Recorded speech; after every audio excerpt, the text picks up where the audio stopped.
Apologies for the intrusion. I'm Hugo. Let's just say I'm something of a collector. I've heard your video store is the most classy one in all of New Eridu, and I must say, it absolutely lives up to its reputation. The ambiance here is understated yet refined, elegant but still cozy. It's so soothing, like a steady beacon in the dark. I've also noticed some well-known individuals frequenting this place, including elite members from PubSec and HSO.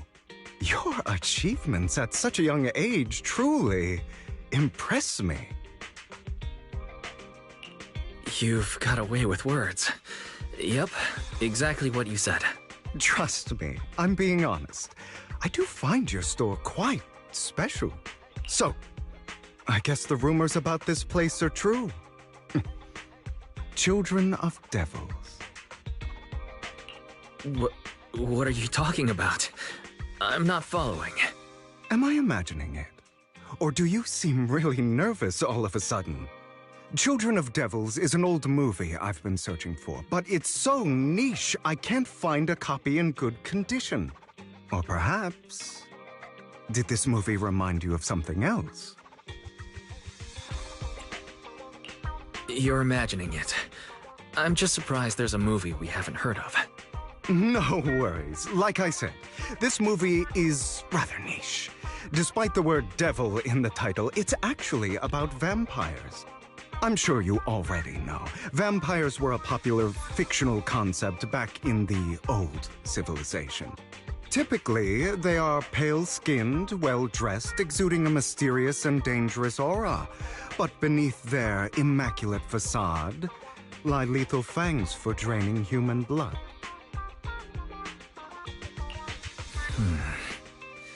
You kinda look like one.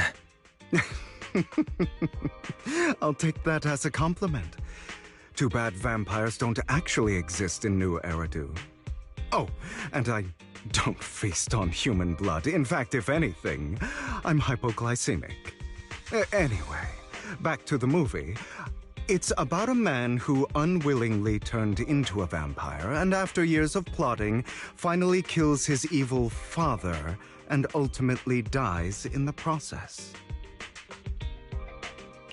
So, it's a tragic story. I actually think the ending is pretty good. At least he accomplished his goal, and death was just the price he was willing to pay. Well, it's a shame you don't have the videotape I'm looking for. I'll just grab a copy of every movie you currently have for rent. Thank you for your patronage. That's very generous of you. Just think of it as my thanks for chatting about the movie with me. Your store is like a collector's gem in itself. Please, consider my payments here as an investment in a collector's prized find. Your definition of a collectible is pretty broad, just as I'd expect from a collector. Because of my work, I happen to know some of New Eridu's upper echelon. Some even collect human organs. Just some rumors circling around. Hope I didn't spook you. No worries. I don't scare easily. I've seen my fair share of crazy stuff. Guess I was worried for nothing. With so many high-profile individuals visiting here, I'm sure you're well-connected and experienced in various fields. Speaking of which, there's a big industry auction coming up. They'll probably have lots of collectibles, maybe even rare videotapes not on the market. If you'd like to attend, just let me know. Oh, by the way, I saw a marketing event at Lumina Square. Looks like there's a raffle going on. Go check it out if you're interested. Maybe you'll stumble upon something exciting, especially at a place so close to the upper class. After all, there are always secrets hiding behind the light. Well, Thanks for today. I'll take my leave for now. Until next time, my precious friends.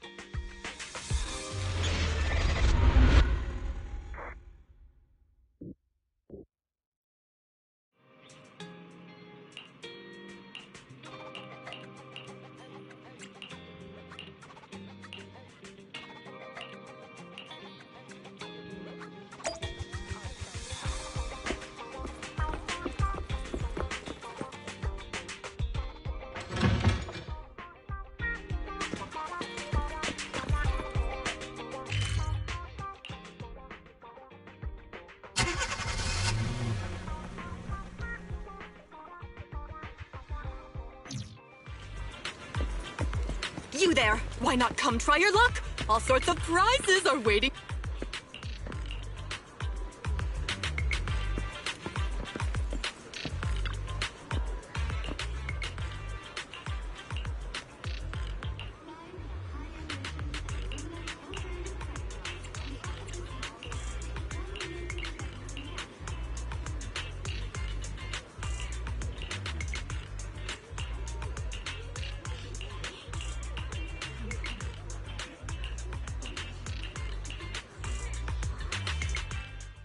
This guy seems arrogant.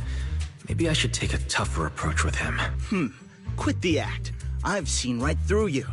You may look harmless, but I know you have a secret identity. Your crafty skills have caused headaches for countless people. Not to mention, you're revered in your field. Everyone knows who you are. Your true identity is a member of the most infamous band of thieves in New Eridu, Mockingbird! Nonsense. I'm a law-abiding citizen and haven't done anything wrong. Exactly. If you're so confident in your judgment, why not call PubSec? I'm sure they'd be delighted to apprehend this Mockingbird phantom thief on the spot.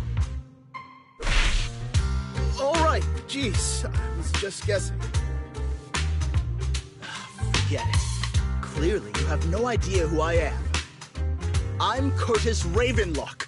That's right, of the esteemed Ravenlock family from Tops.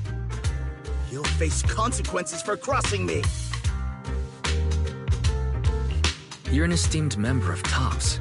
Why join a raffle with us regular folks? Offense is the best defense. Seems like you've got that down. I'm only here because my family sponsored this event. I just joined the raffle for fun. It's not like I actually need the money. Anyway, you were the only one next to me when I lost my wallet. It has to be you. Just admit it. Listen, you can't just throw accusations around. You'll be held accountable for what you say. I did not steal your wallet, but if you insist that I did, let's go to PubSec together. Of course, if you can't prove it, I'll be pressing charges against you. Press charges? That's a bit too extreme, don't you think? Looks like you found the right approach to deal with people like him. In any case, my wallet is missing. It had a ton of Denny's, so someone's got to answer for that.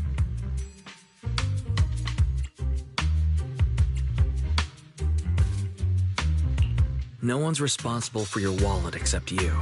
Let's be real. You're just trying to shift the blame. You! No one's ever dared to speak to me like that before. Clearly, your accusation is baseless, Mr. Ravenlock.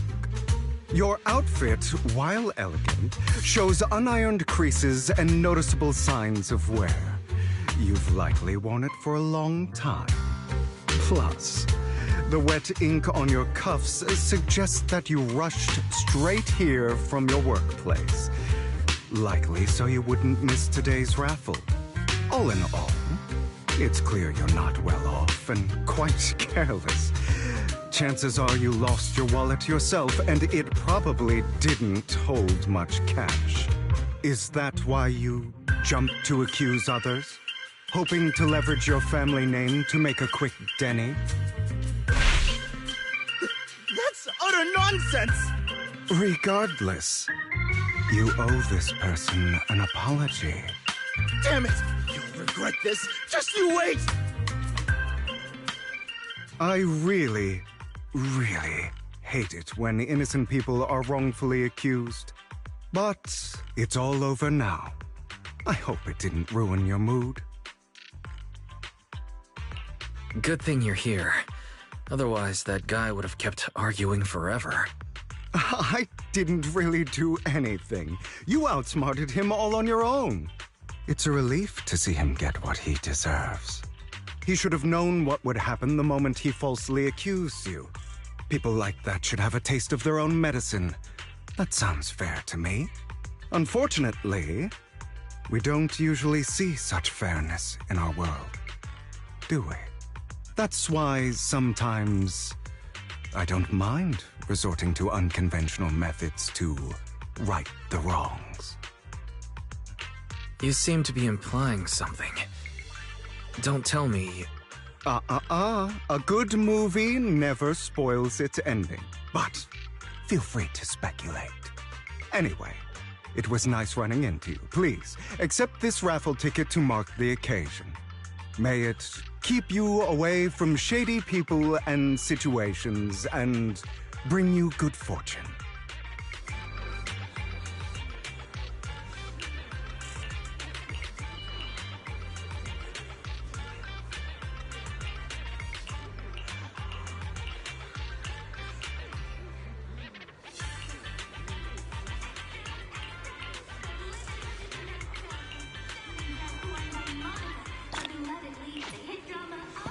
Anyone else want to redeem?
They're here with me now, sir. I'm glad to have the chance to speak with you, young'uns. Helios Academy used to be a peaceful and comforting place. I know you still can't fully trust me, and I understand that completely. But please do know that I mean you no harm. Your teacher, Carol, and we used to be friends. She was a kind person. I was truly sorry to learn that she was the one held responsible for the fall of the old capital.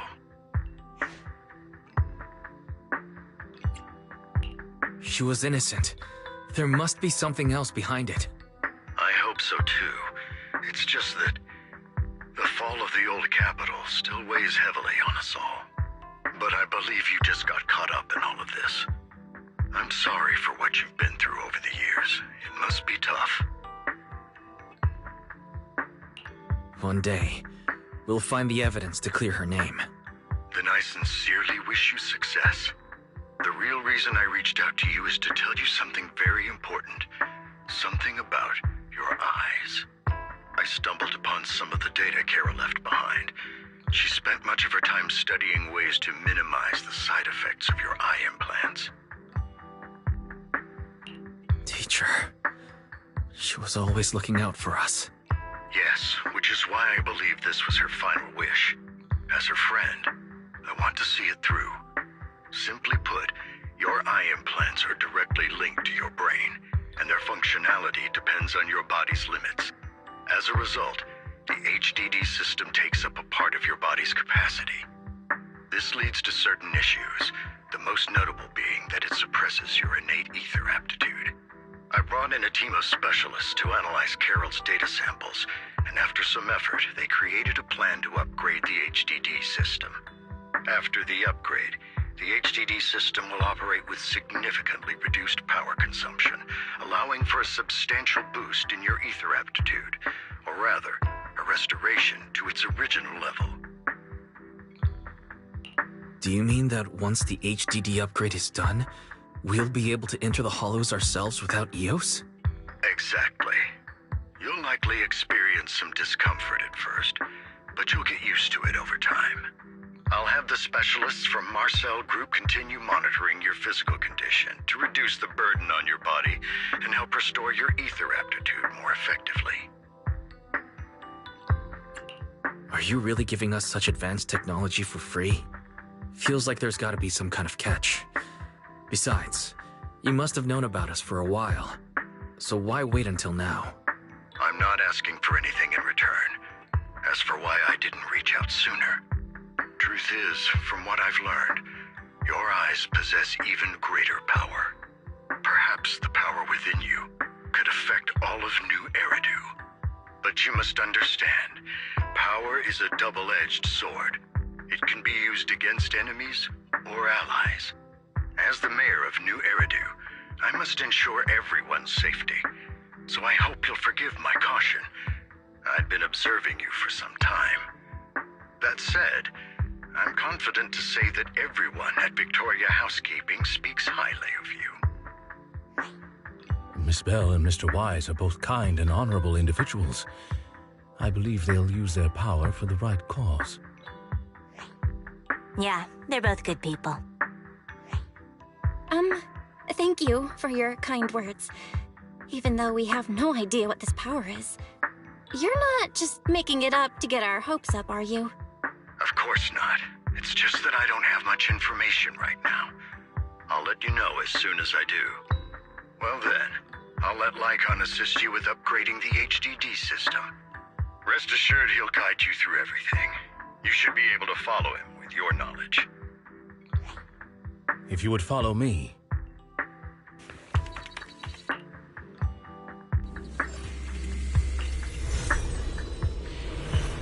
How are you feeling now? All good, I think. Really? I'm feeling a bit off. Your body is adjusting. Give it time to adapt to the changes. As a precaution, hold off on entering the hollows until you feel better. I see. In that case, I'll sit back and help Wise for now. It's quite impressive one of you adapted so quickly. Your ether aptitude is now on par with most hollow investigators, meaning you're ready to explore regular hollows. But you must be careful at first. Lycon, Ellen, why don't you two go along? One of the data piles in the hollow near the metro is malfunctioning, and we need a skilled proxy to address it. I'll assign this task to you. Of course, you'll receive fair compensation upon completion. Take your time in the journeys ahead. You've got plenty of time to uncover your full potential.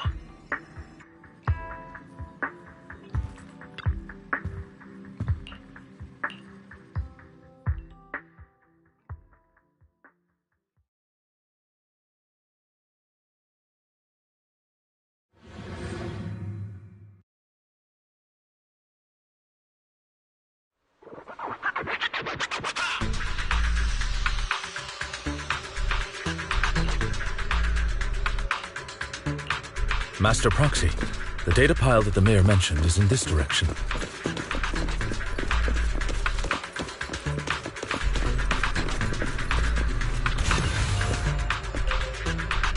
The data pile that the mayor mentioned is near that garage ahead.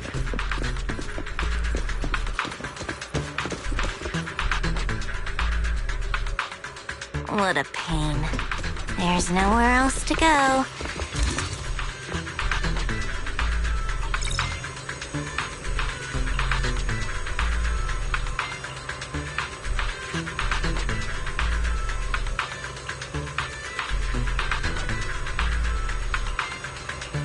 We should search for the passcode nearby to disable the laser, and then move the train. Ah, I get it now. We should be able to enter...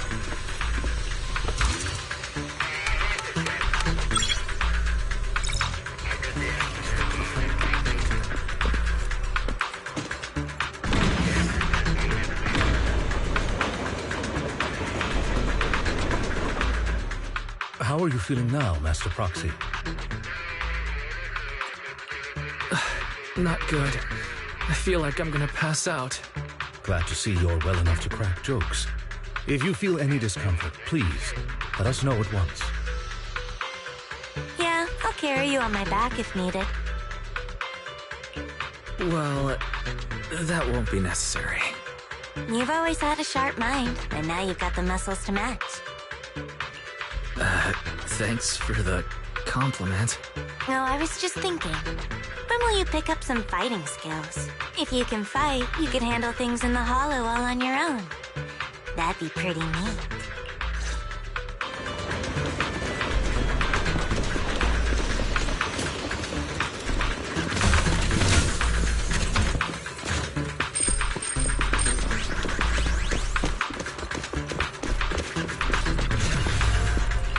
Master Proxy, the data pile is right up ahead.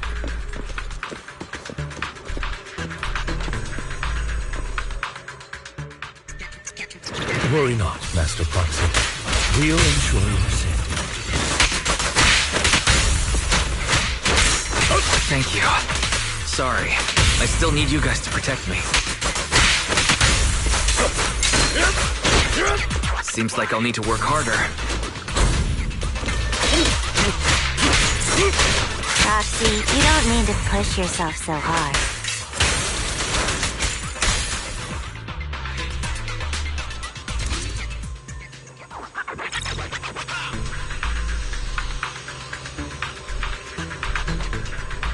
Oh, it's another passcode.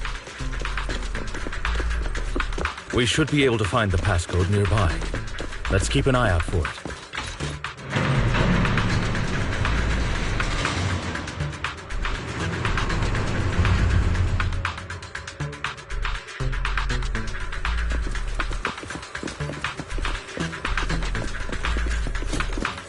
Maintaining the data piles in the hollows requires a proxy with the utmost professionalism.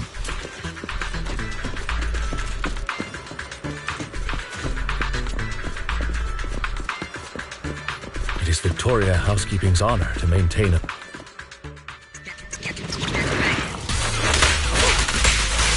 Take this.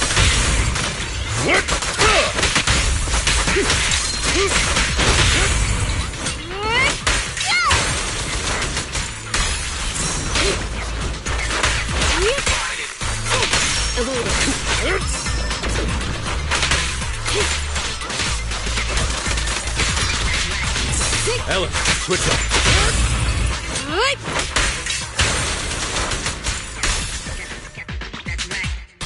Master Proxy, let's take a look around this area.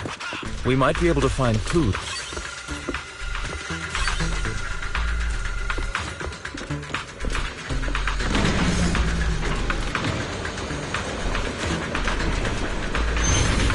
Proxy's moves seemed more fluid in that last battle.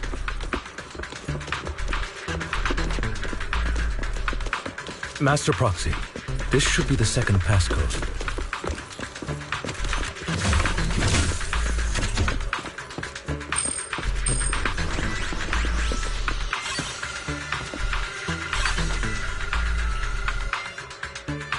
Master Proxy, we've been in the hollow for quite some time.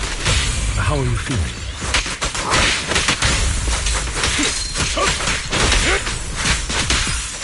I feel fine. Nothing unusual, actually. That's good to hear. After all, this is the first time you've entered a hollow since the system upgrade. Best not to overdo it.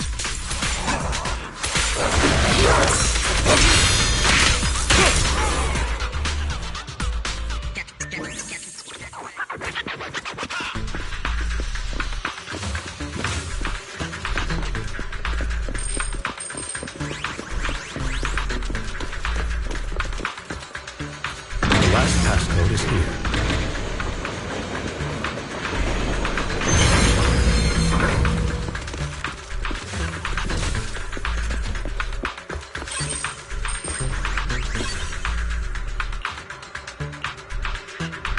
All right, that's all of them. Let us return and open that lock.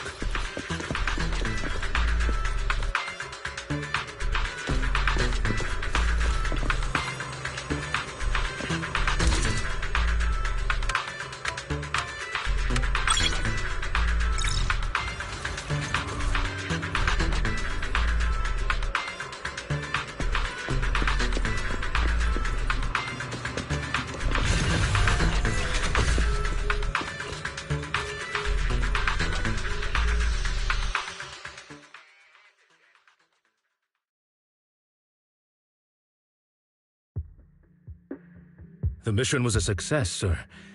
Master Phaeton's performance was outstanding. Excellent. You truly are exceptional. I'll be frank. I contacted you because I need your expertise for an important task. I'd like you to participate in an auction and help me secure an item up for bid. Hold on. Is it the same auction I heard about? The one with all the high-profile attendees? Yes, that's the one. I knew asking you was the right choice. Since you're aware of it, I'll get straight to the point. It's related to the sacrifice you encountered. Sacrifice? It's back? Remember the sacrifice you took down near the construction site? Public security did some research after retrieving it. It turns out it can maintain its form outside the hollow and carries human genes. Within it, we extracted a mysterious core. This core possesses the same inexplicable power as the sacrifice, allowing it to exist without relying on ether. However, the core was recently stolen from the most secure lab in New Eridu. We suspect this is an inside job rather than an external theft. We searched extensively without success, until I saw the auction flyer. The core has been concealed within an auction item. So you want us to bid on it at the auction. But why us? The power of the sacrifice is highly volatile and destructive. We must keep it confidential, at least for now. And I, as mayor, am not suited to participate in the auction myself. Plus, I'm running checks on my inner circle due to the theft. Frankly, there aren't many people I can trust. Don't worry, the funds are covered, and Victoria Housekeeping will be assisting you. Of course, this hinges on one condition: your willingness to aid me. All right, we'll give it a shot. Thank you very much. I knew that I could rely on you. The only hurdle now is the invitation. It's exclusive to Tops, so obtaining one might take some time. I'll handle that promptly. I'll leave the rest in your capable hands. You seem a bit puzzled, Master Proxy. The relationship between the mayor and Tops seems rather delicate. You're quite perceptive. As you know, the roots of New Eridu's governance lie with the Mayflowers, while Tops is a conglomerate of companies. Power and profit often lay the foundation for conflicts, which is why securing invitations could be tricky for us. Things would be much easier if Tops weren't so involved. But worry not, Master Proxy. It may take some time, but we will overcome these obstacles. Now, if you've no further need of me, I'll take my leave. Have a good day.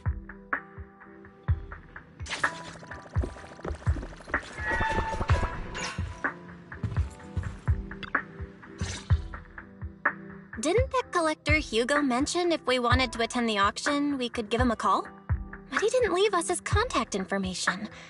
Odd, right? If he wanted us to contact him, why not leave a number? Did he just forget? Maybe he did leave us his contact, but we missed it. Come to think of it, Hugo did leave us a raffle ticket and said something weird. He said something cringy like, "There are always secrets hiding behind the light." Wait, don't tell me. I get it now. This guy watches way too many detective movies. Anyway, let's try contacting him. Ah, it's you, the manager of my favorite video store. Glad you've cracked my little puzzle. I've been waiting for you to contact me. I was worried I might have left a bad impression. Actually, I have a favor to ask. About the auction you mentioned. Could you secure 2 invitations for us? Ah, so you'd like to attend the auction? I'd love to assist, but unfortunately, I have some tasks at hand. But if you two can help me with my current task, I should be able to find time to get the invitations you need. What kind of task? Is it something I can handle? Nothing too dangerous, I hope. Don't worry, I would never put you in danger. Let's discuss the specifics in person. I'll wait for you at Do Gardening Shop in Lumina Square.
Another waste of my precious time.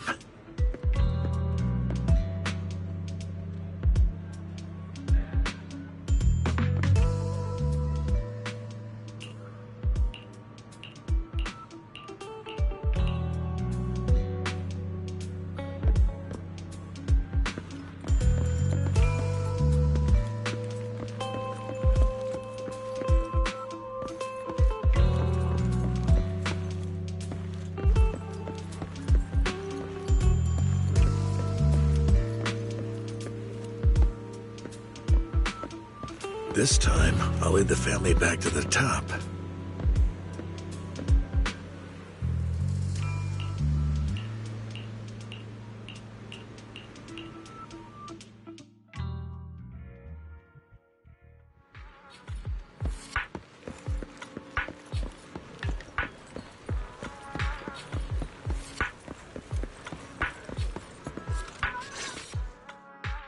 Good day, manager. Wonderful to see you again. You're as sophisticated and charming as always. About our previous discussion, I assume you've made some progress? I see. Looks like it's more complicated than I thought. I appreciate your help. Here are the promised invitations for you. One was mine, but I won't be able to attend as I'll be occupied that day. I had to pull a few strings to secure these invitations, so please don't mention where they came from. Otherwise, someone might come hunt me down. Wait, seriously? Is the auction really that dangerous? Well, when you dance with sharks, you can't avoid risk. But I have faith in you, dear manager. I'm entrusting you with my life.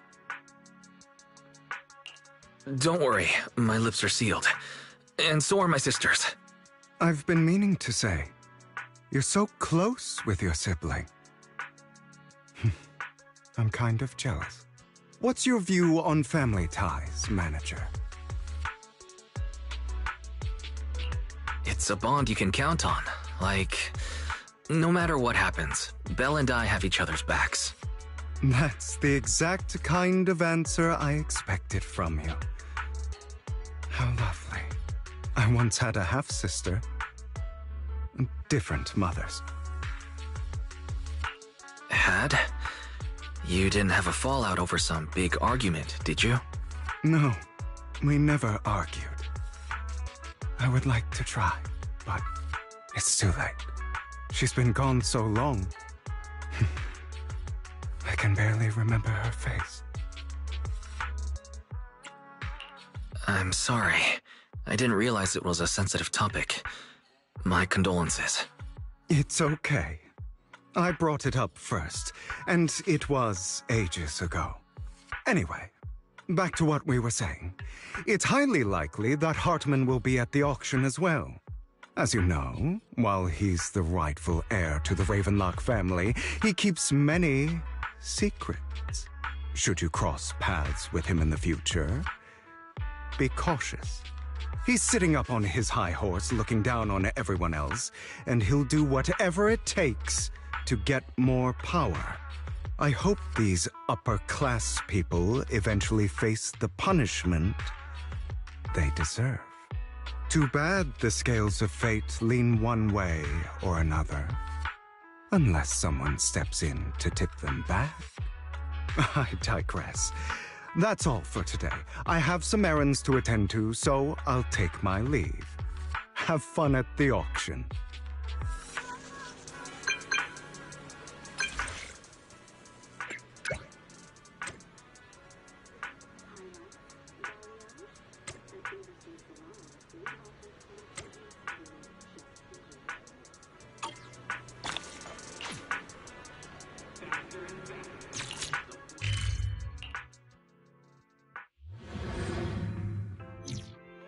It is a pleasure to see you again, ma'am. It's been a while.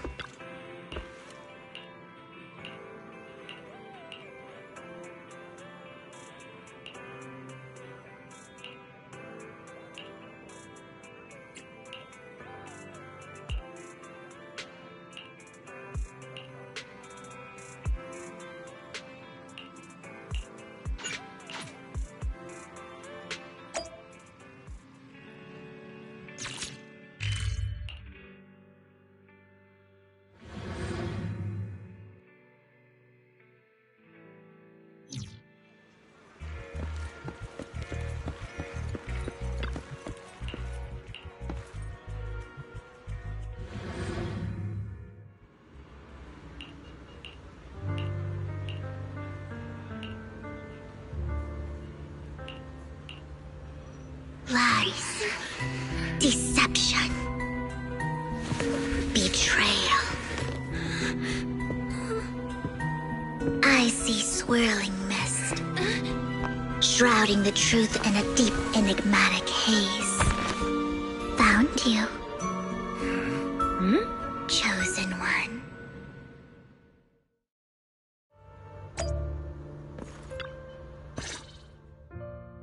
You are exactly as I thought you'd be.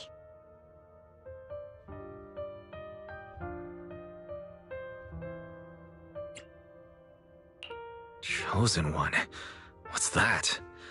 Sounds like something from a tacky novel that was popular a decade ago. Words can only convey so much, so it's understandable if what I say doesn't make sense to you now. But you'll know what I mean soon enough.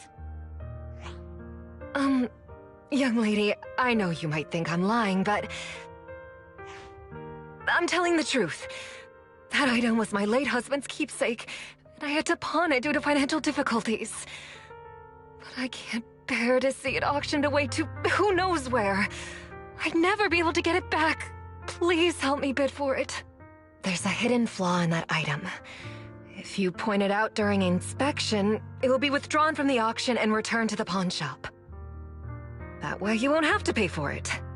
In return, I'll offer you some compensation. It may not be much, but it's all I can manage. Please.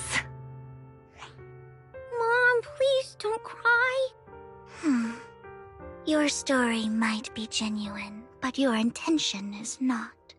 Besides, this has nothing to do with me. Your misfortune is not my concern. Young lady, You don't look like you're struggling for money. How can you be so cold-hearted? I'm sure this refined individual here feels the same way. Huh? Are you referring to me? Yes, you. If you're willing, could you please... The auction is about to start. I'm not sure how you gained entry, but I'm sure you don't want to be driven out with your daughter. And you? Here's a little piece of advice. Don't let your sympathy easily sway you in an auction like this. Otherwise, you might get swindled. I'm Vivian, by the way. Pleasure to meet you. Dear guests, the auction will begin shortly.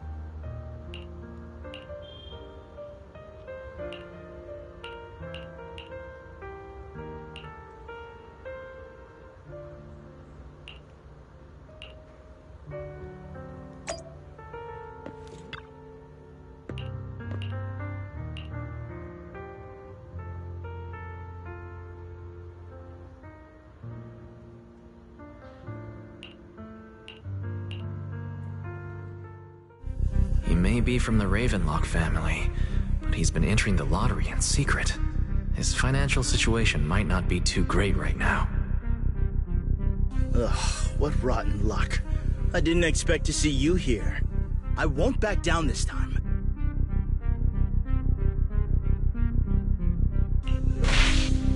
Let's raise the bid a little. How about 10%? Such a small amount, as expected of a commoner. I'll raise the bid by 50%. The start of an auction is crucial. Your opponent is determined to win, so it's best to shake his confidence first. You should just give up already. I'm dead set on getting this item.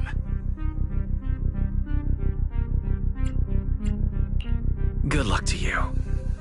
Host, I increase my bid by 20%. Where could you have gotten so many Denny's? A solid move, but perhaps a bit too costly for me. Okay. Let's not rush into inflating the price. Seems like it's just the two of us interested in the item. Why don't we discuss this in private first?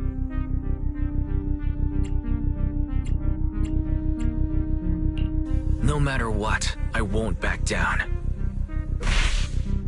Ugh, I didn't expect you to be so determined. This is the perfect moment to shake your opponent. You're really stubborn, huh? Is it really worth arguing over such a small collectible?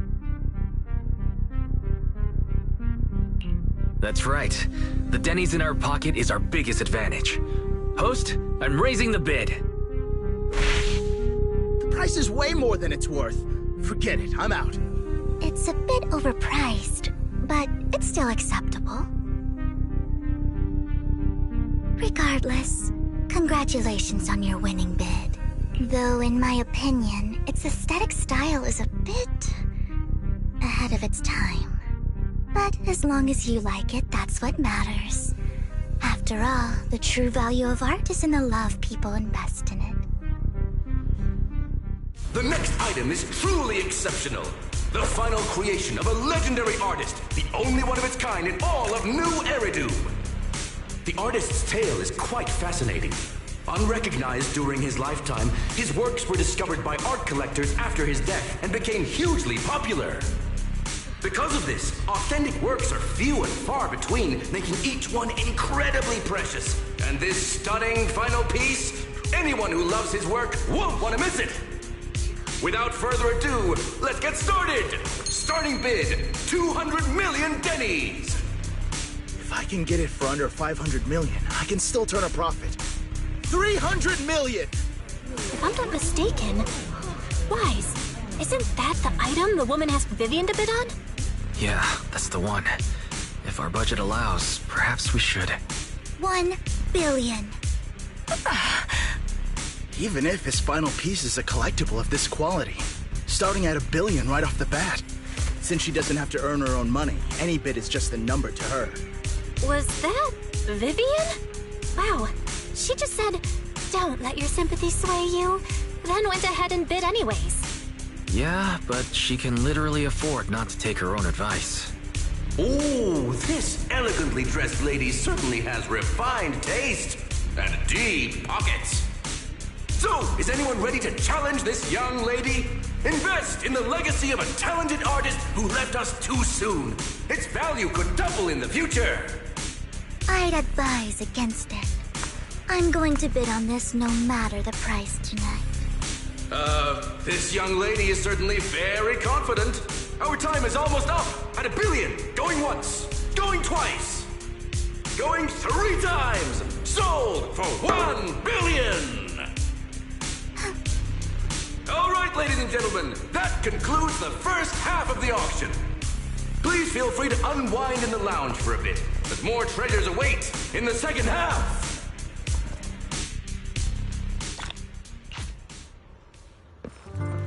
The coffee here is drinkable. You have a strange look on your face. Despite her ruthless exterior, she's actually quite kind-hearted. Though you wouldn't dare think that, would you? Not at all. That's not what I'm thinking. You're not being honest, and I don't appreciate deceit.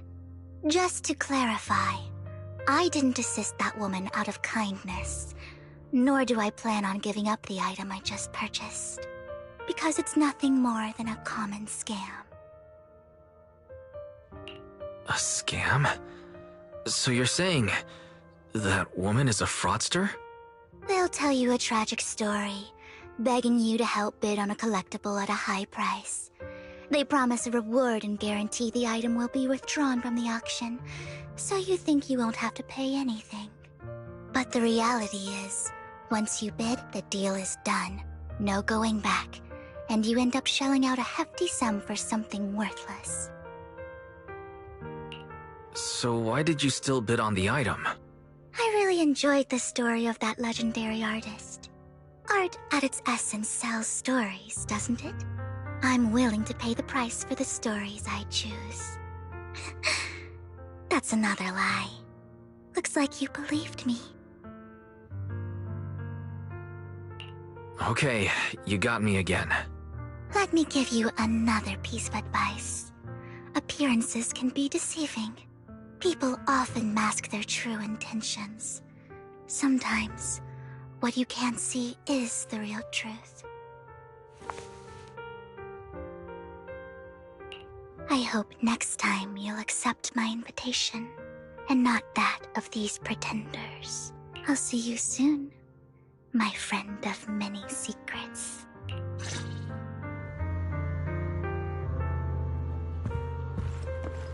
The second half of the auction is about to begin. Ladies and gentlemen, welcome back! Up next in our auction is tonight's showpiece, the one-of-a-kind Robe of Heroes! Legend has it that, long ago, this was a garment that only a hero could wear. What's truly fascinating is the unique gem embedded in the collar of this robe. It's unlike any gem I've ever seen. Almost magical.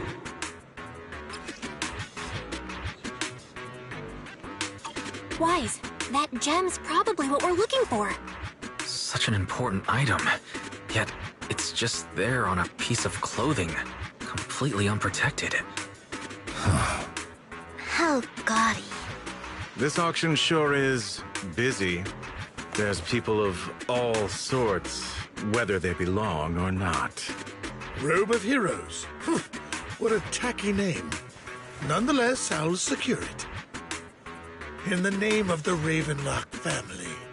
Yes, I see it. Seems authentic.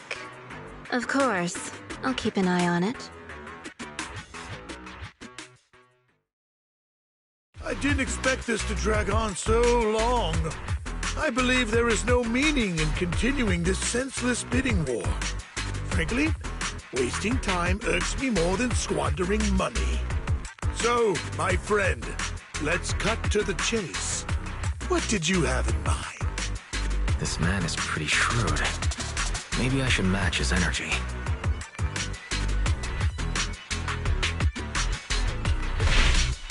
All I want is that robe of heroes. What a pity. We both have our sights set on the same item. It seems there is no hope of us coming to an accord. I'd suggest taking a less direct approach with someone like Hartman, lest he prey on your weaknesses. There are more antiques in this auction than just the robe. Why rush into this? You might find something else you prefer.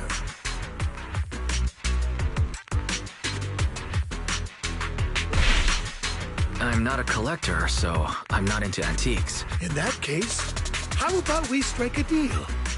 All I want is that gem. So, if you cease bidding now, I'll take the gem and you can have the rest of the robe. How does that sound? He called our bluff. The Ravenlock family always gets what they desire. If you have any doubts, feel free to ask around.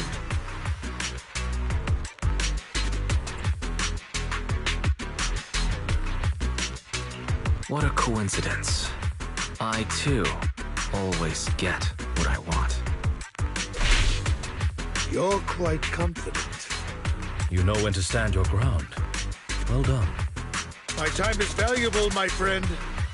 I've already lost a significant amount of Denny's talking to you. If I offer you a token of appreciation, let's say a hefty sum of Denny's, would you consider backing out of this bid? Don't try to bribe me. I don't need or want money. For once. You're quite persistent, aren't you? It's been a while since someone dared speak to me like that.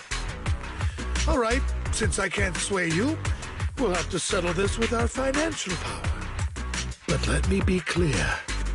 No matter how high it goes, I won't back down. Drat. Though the mayor gave us a substantial amount of Denny's, I have a feeling it won't be enough to win against someone with this amount of financial power.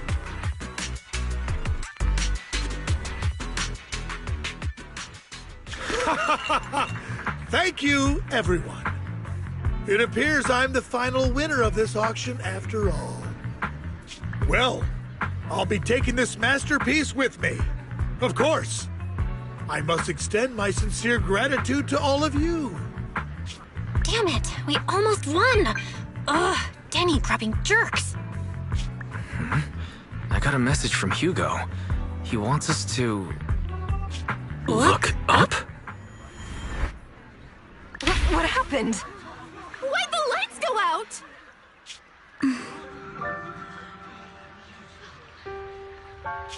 What's going on? The power went out? Mommy! I'm scared! Ladies and gentlemen, welcome to tonight's auction. My apologies for the long and dreary opening. Losers always have a lot to say. That guy looks familiar. Is that... What are you all standing around for? Someone deal with this intruder! How uncouth. I'm simply here to reclaim what's rightfully mine. You! When did you? Well then, tonight's show is coming to an end. I wish you all a lovely evening. Yours truly, Mockingbird. After him! Catch that thief or forget about getting paid tonight! I can't believe he's... Forgive me, Master Proxy, but that... Mockingbird and I have... history. You might find it surprising, but I know him too. You do? I see. So that's how you know him. Years ago, we founded Mockingbird, the Phantom Thieves Syndicate. Things started off well. We were young, with naive ideals and lofty goals, and we pursued what we thought was right. But one night, that all changed. There may have been signs of what was to come, but no one noticed them at the time, or perhaps we chose to ignore them. Eventually, I left Mockingbird and accepted the olive branch extended by the mayor. The separation was, shall we say, less than amicable. And my dearest friend became my sworn enemy. Master Proxy, if I may ask, what do you think of Hugo? He seems pretty nice. He did lend us a hand, so he doesn't really come across as a bad guy to me. I see. A facade, I'm sure, to earn your trust. In any case, he's very dangerous. I'm still unsure of his intentions, but we cannot risk letting him have the sacrifice core. Based on my past experiences, I can likely predict the route he'll take to evade his pursuers and escape. However, this path lies within the Hollow. Master Proxy, can you... Let's head straight there. I'm feeling pretty strong right now. Very well. Please, follow me then.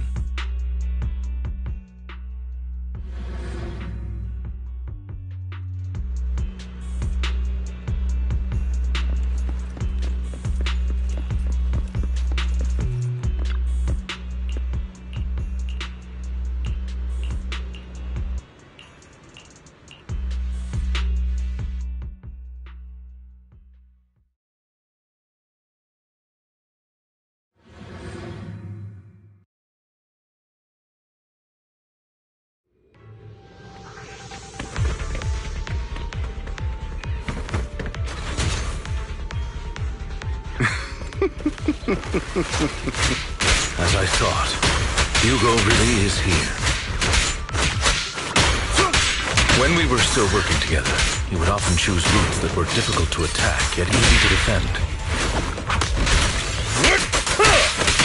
Master Proxy, the layout of the port is complex. Ethereals may jump out from any corner.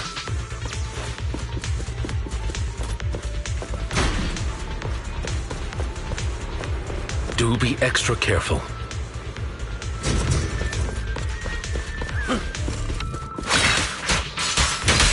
There are so many ethereals.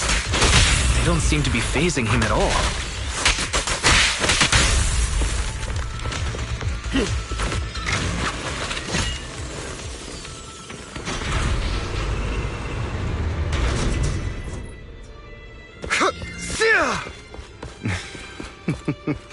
Goodbye, my friends. Pay his provocations no heed.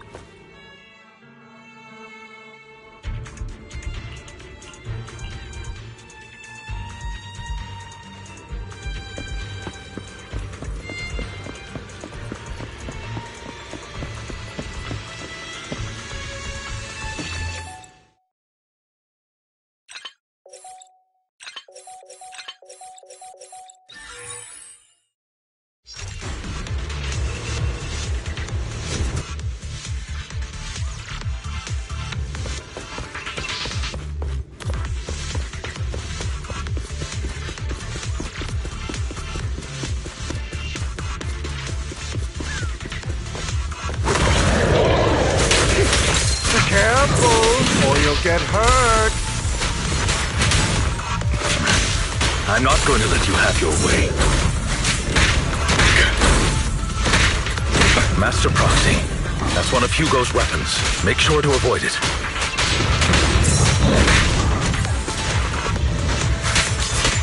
It may look like a coin, but it's actually a dart. He's extremely familiar with this place. Master Proxy, dragging this out will only be to our disadvantage. Let's proceed through here post-haste. The mechanism here isn't damaged. It's still functioning normally.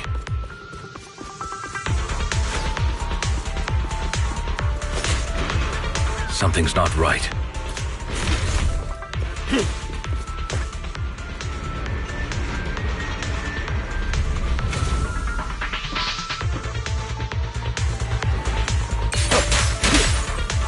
Move, please. Stay calm now. What's the rush, my friends? We still have plenty of time.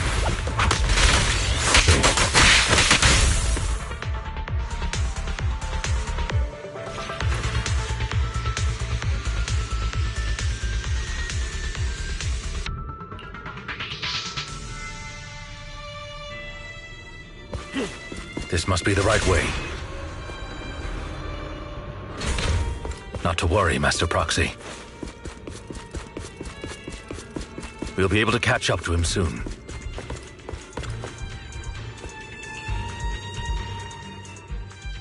It should be this way.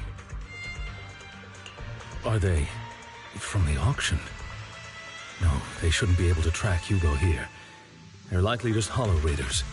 Back then, Hugo would typically retreat into a hollow after securing the goods. And as his partner, I'd be responsible for leading the pursuers astray. I'm unsure if he has a partner now, or who they might be if he does. He was alone the entire time when he approached us before. I see. That's good. It means he must be carrying that core himself. Regardless, Master Proxy, let's steer clear of those hollow raiders for now. Although I'm confident in my ability to defeat them, a clash here might delay us and jeopardize your safety. Our main focus now is locating Hugo and retrieving the gem.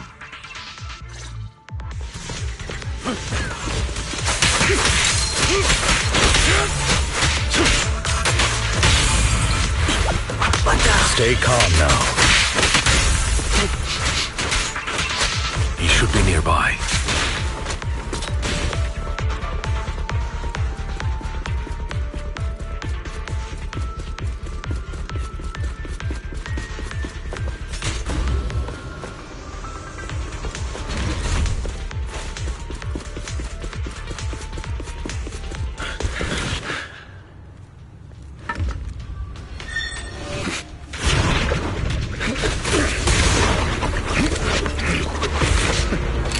Long time no see, traitor.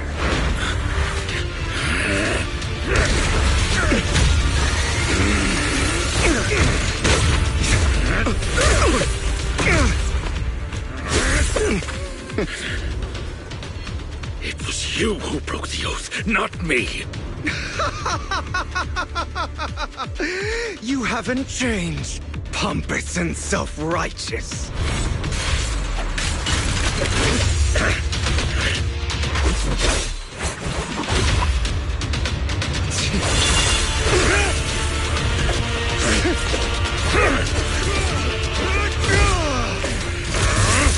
Beyond reason! Both of you, enough already!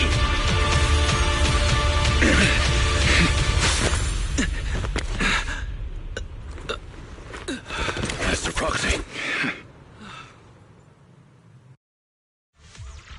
Are you all right, Master Proxy? Any injuries? I'm fine. I just forgot I wasn't using EOS. I thought your attacks would just go over my head. I'm not used to being this tall, I guess. Rest assured, Manager, my blade has always been steady. I'll never point my weapon at my allies, especially not you. As for that oaf, he has no sense of control in the heat of battle, even turning on his own comrades. I'd thank you not to spread lies. What? Are you denying it? I merely spoke the truth, didn't I?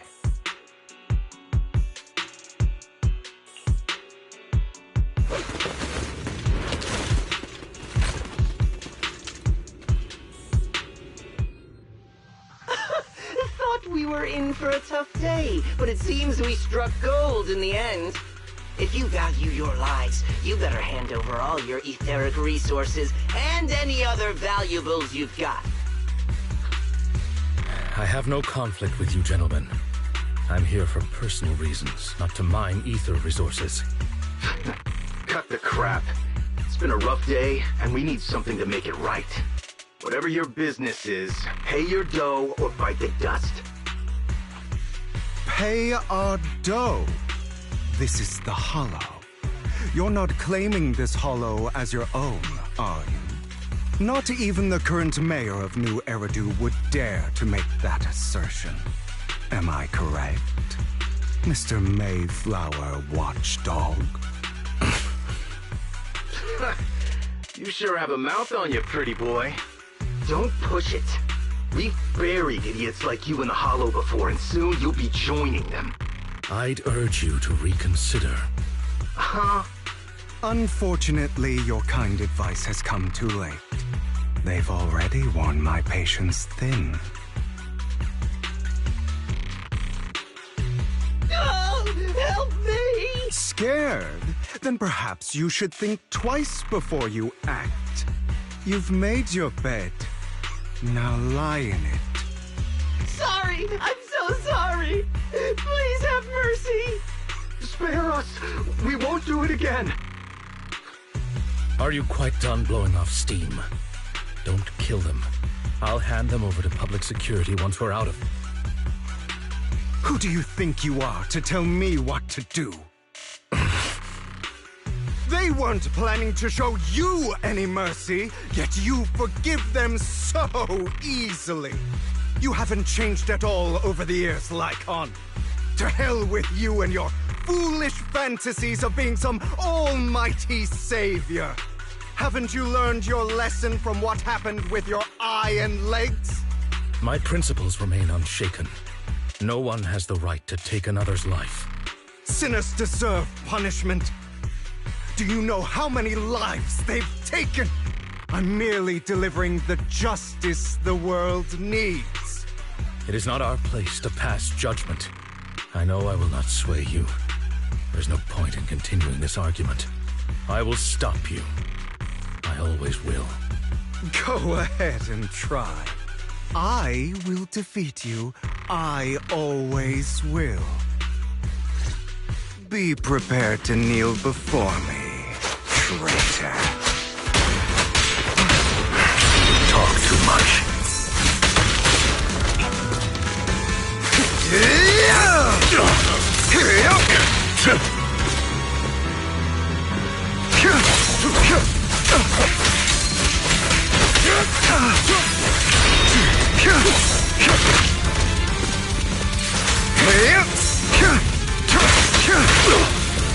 Beg for mercy.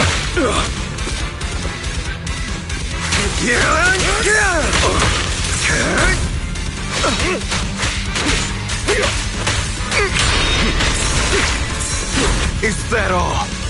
I have you now. Proxy, I'd advise against trusting any... Do you two have to fight? My apologies, dear manager, but I'm itching to teach him a lesson. Beg for mercy. Shut up.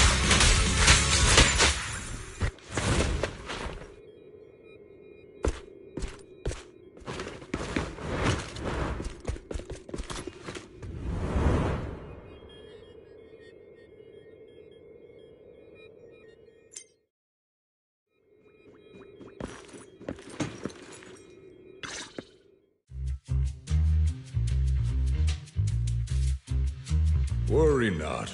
Mastery of my skills will come in time. But there's something more important I would like to teach you. Something about faith. Does a phantom thief even need faith? Of course. What else would we fight for? For wealth, fame, and power to stand at the top so nothing and no one can imprison us. Isn't that what everyone desires? Or perhaps, by faith, do you mean something asinine and empty, like justice, dreams, or friendship? Hilarious. Grow up, Lycon. It's time to let go of your naive fantasies of being some almighty savior. You just don't get it. All right, enough squabbling. What I'm trying to teach you is very simple. I may not walk the path of justice, but I do not walk the path of evil. There's too much injustice in this world, and there are times when it becomes necessary to right those wrongs with unconventional methods. Taking lives, however, is out of the question. Life is a precious gift, one that nobody has the right to steal. No one should have the authority to judge whether another lives or dies. Keep that in mind. I will. You don't seem convinced, Hugo. As you mentioned, this world is unjust.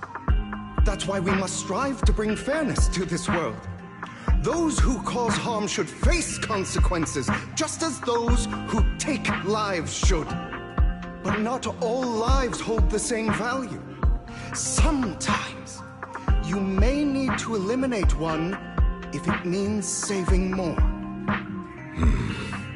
You're too proud. Your pride may lead you astray. I have my own path and beliefs, Jack. I'll determine for myself what's fair and unfair. Hey, watch your mouth. If it weren't for Jack, you'd be dead already. You're a smart kid, Hugo. Skilled too. You could easily take the life of a sinner. However, what if one day you found out you were wrong? What if that so-called sinner were innocent?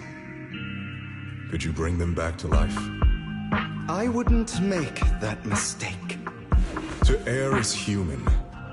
Everyone is bound to make mistakes. It's good you are open with your thoughts.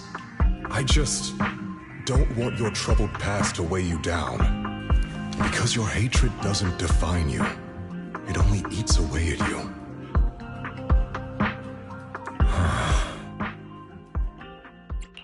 Are you okay, Lycon? You've been quiet for a while. My apologies, Master Proxy. I was just reminded of some past memories.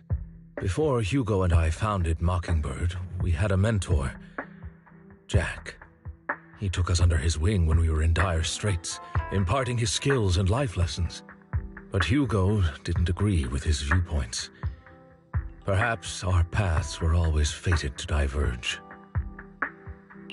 I've been curious for a while now. What caused you two to split? Mockingbird, faced numerous triumphs, but also setbacks. And one of them was a disastrous one. Hugo. You... Was this you? All this? So what if it was?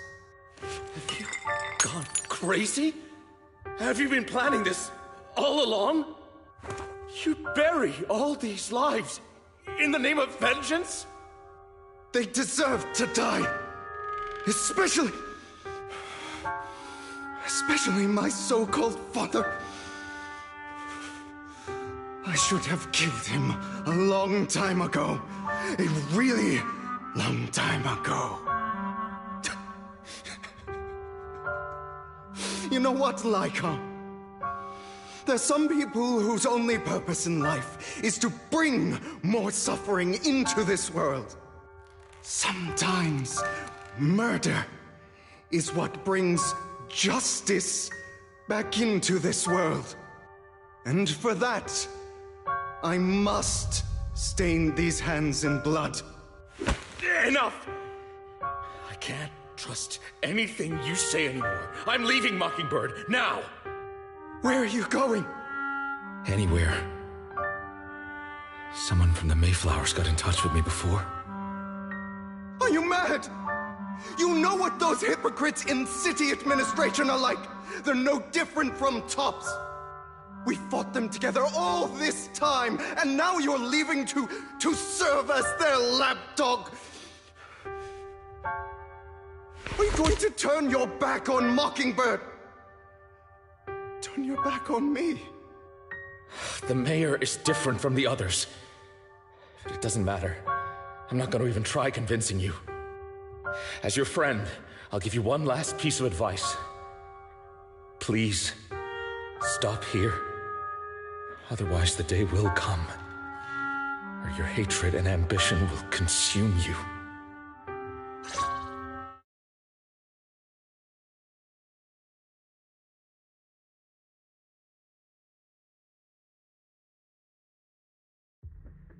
My apologies, Master Proxy, that you had to hear such an unpleasant tale. Hugo came from a powerful family, and his relationship with them was always strained, especially with his own father. So much so that Hugo wanted to personally put an end to him.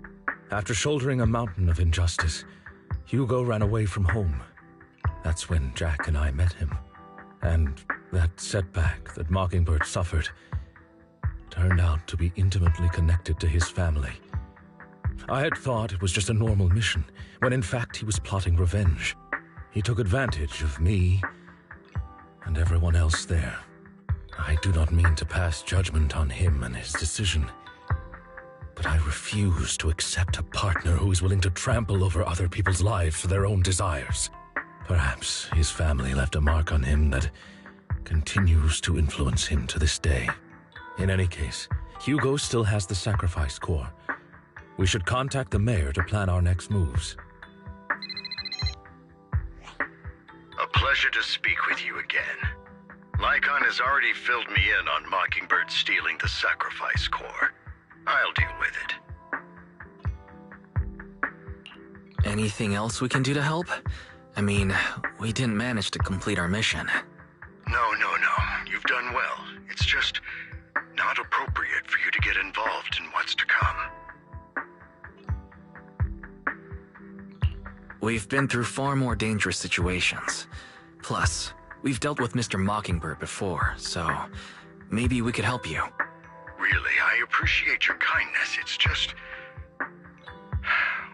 Very well. Seeing as you're all people I know I can trust, I'm going to be frank. Not long ago, I received a letter declaring criminal intent.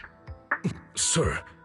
Lycon, I know you don't want to place them in danger. I feel the same way. However, I believe they deserve to know the truth. That letter threatened to use a sacrifice to take vengeance against the entire city of New Eridu. What do you mean by vengeance? I believe the person, or the organization, who sent the letter is planning to use the sacrifice to mount a large-scale attack against the city. Everything we've uncovered so far seems to support this hypothesis. As you know, the sacrifice's true power is a mystery and cannot be controlled if anyone attempts to use it as a weapon. This is no small issue. If this gets out, it'll send the public into a panic. Please promise me you'll keep things confidential. Then let us help out. We can do our part too. But it's like I said before, it'll be too dangerous for you.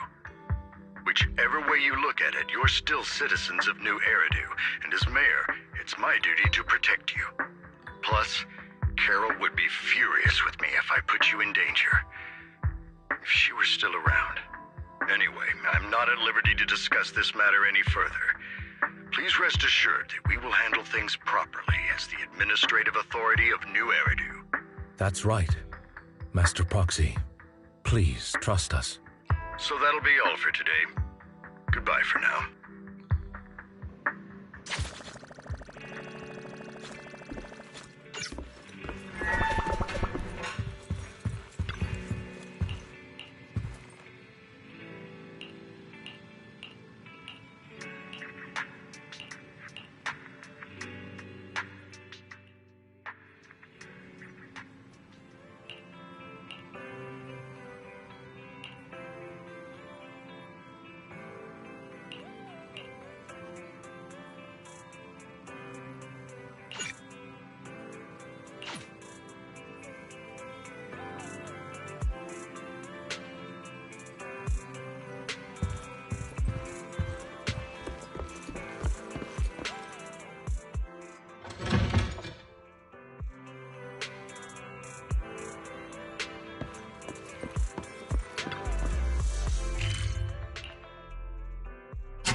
I'll have to work overtime to finish this mission report. You're here!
Today's training.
All right, let's get started.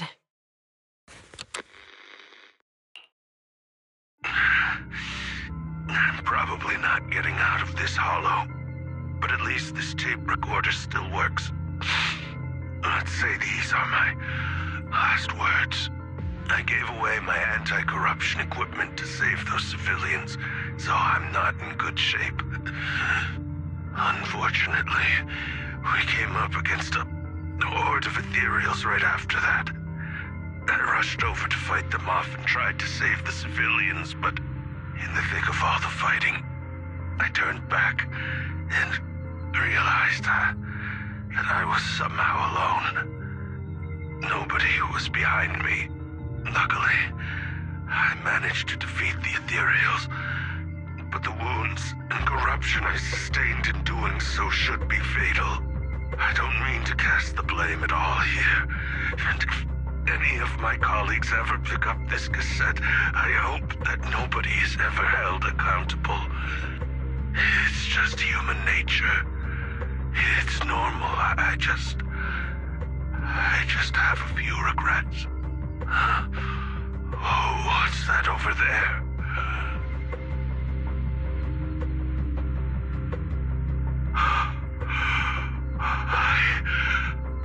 I've seen a miracle. Yes, that thing is right. So long as humanity is in constant conflict against the Hollows, we'll never be able to grasp true power. Only by embracing everything. It's the only way. Only by embracing this power can everyone survive. Oh, Creator! Please, grant me this!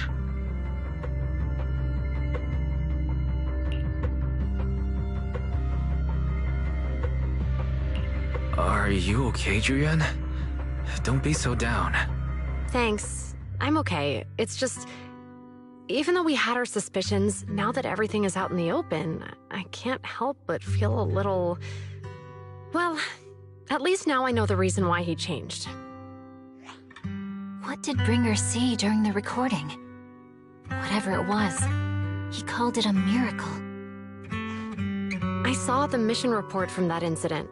Bringer emerged from the Hollow unscathed, completely free from injury or corruption. Plus, I remember him rescuing a few civilians and walking out of the Hollow together with them.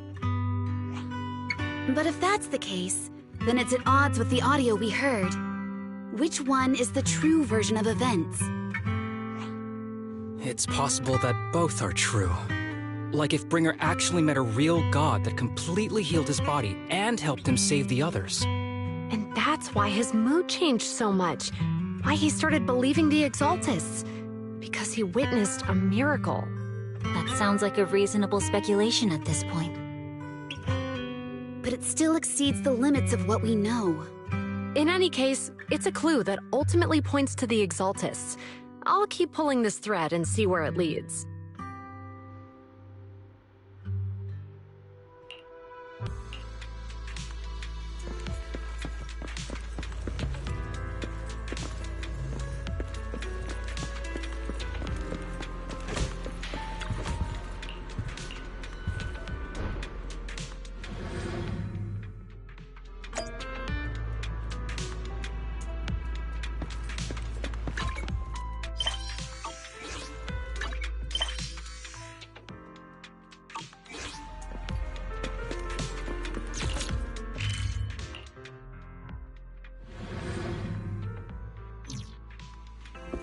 I've been waiting for you. We meet again, Master Proxy. I imagine you've already managed to gain some info from the conspirators. About some people who wish to use sacrifice to launch an attack on New Eridu. So you know about that? I only just found out myself. Because I've been watching you this entire time. I know many things. But unlike those hypocrites, I'm willing to share info with you to show my sincere hopes of working together. I need to find Bringer's belongings. Bringer's belongings? Did he even leave anything behind? Oh, he did. I have complete confidence in my intelligence network. All the more reason for you to work with me. You've probably already guessed. But what Bringer left behind will be crucial for cracking the alleged sacrifice attack. Find it, and we'll finally know what they are after. Who do you mean by they? The Exaltists, of course. They're always lurking whenever something related to sacrifice comes up. Actually, the Exaltists and I, we have a bit of shared history. But no more than that until you officially agree to work with me. All right. I agree to work with you. Splendid. I like people who don't mess around. By the way, might I ask, you're not proficient at in-hollow combat, are you? Well, you know, I'm a proxy after all. As I expected. Not to worry. You're an invaluable proxy. All I require is for you to guide me. I mean, not even my darling Lord Phaethon can fight in the Hollows. Hang on. What did you just say? Your darling Lord Phaethon? That's right. The best proxy in all of New Eridu. Lord Phaethon. Don't tell me you don't like him. It's not that I don't like him. It's just, it's a little complicated. Well, if it's not that you don't like him, then that means you do like him, right? and I know exactly how you feel. My love for Lord Phaethon is really complicated, too. Great, you're a fan of Lord Phaethon, too. But that makes sense. All of New Eridu ought to be fans of Lord Phaethon.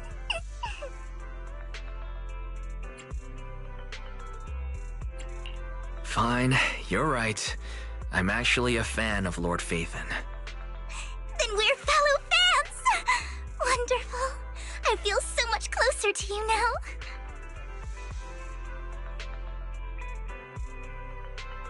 Oh my. Once I start talking about Lord Phaethon, I just can't help myself. Look at the time. I suppose that's all for today, then. I'll be in touch with more news.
Proxy, you're here too.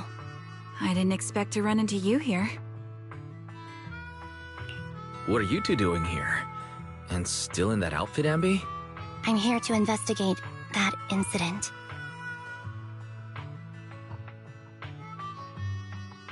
I've recently dug up some clues about the person behind the operation, but my key contact is ultra cautious and keeps demanding me to prove my identity.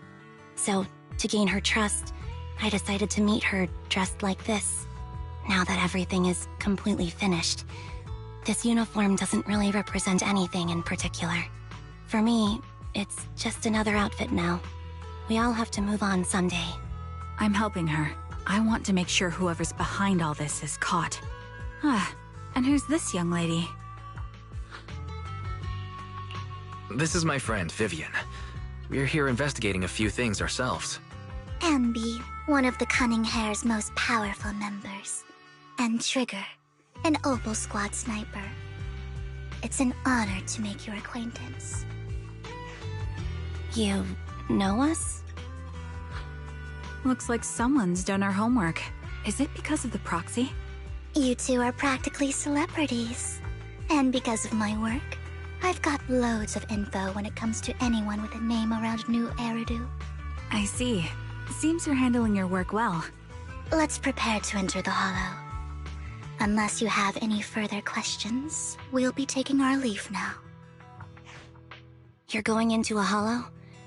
Proxy, you plan on going in like that? Yeah, that's right. I've recovered quite a bit lately, so I don't need any protective equipment in the Hollows. Huh. Aren't you that lady from before at the auction? Hello.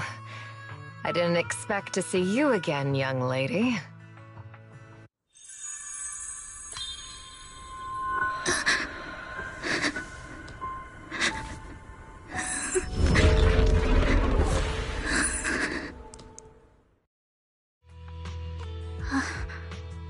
Vivian, are you alright? You look depressed. What's wrong, Vivian? Are you feeling all right? It's nothing. I just drifted off for a moment there. So then, what are you doing here? Don't worry. I'm not here to scam you. I'm waiting to meet someone. Don't tell me. You're my contact for intel? That's me. Ambi from Silver Squad, I presume? Pleasure to meet you. All right. I'm going to exchange some information with Miss Ambi here. So if you'll excuse me. You aren't looking so good. What's the matter? I can tell you later, but not right now. Okay, that's all the information I got for you. In return, I want you to do something for me. Take me into the Hollow. I left something very valuable inside. I have to find it. Seeing as we were just about to go in ourselves, why not join us? It's fine by me. But didn't you say you were investigating something? It's fine. There's no rush. Right, Master Proxy. Huh? Yeah, there really is no rush. Sure, let's all go together. It'll be safer with more people, and we'll find her missing item more quickly. Thank you.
So, what is it that you all plan to do here? We are here to look for something too. Something extremely important. Adjusting for wind. New Eridu's future may well depend on it.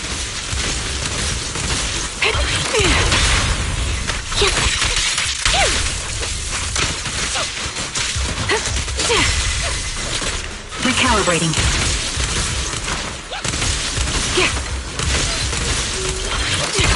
Target locked. Hold in position. Now it's my turn to ask questions. What exactly is it that you're investigating?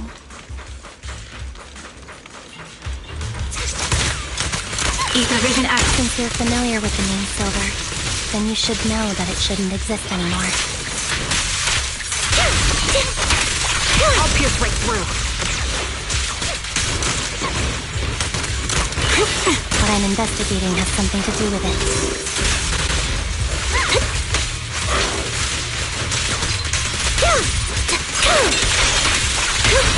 The target's weary. Increase firepower. This bullet will reach its mark. A sound strategy. The Proxy. Let's use that filter to head to the next location.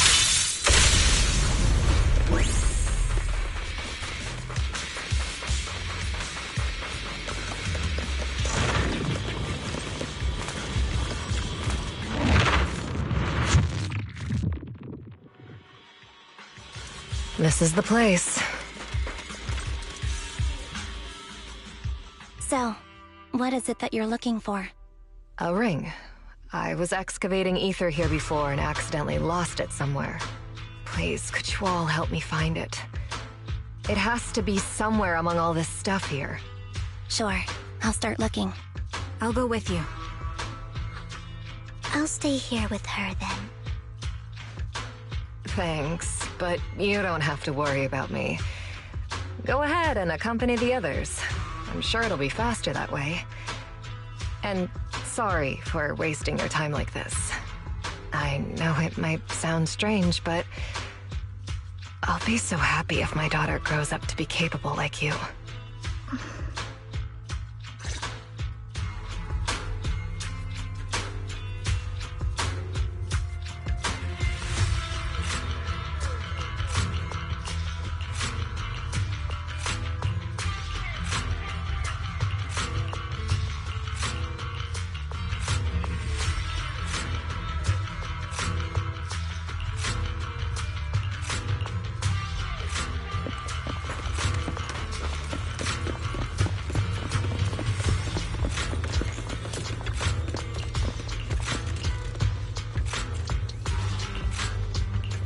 There's leftover food here. I don't want to imagine what's inside the bag.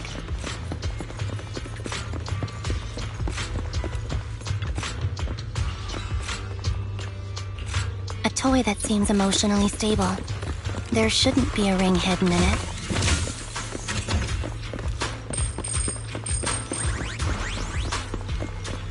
It's pretty cute.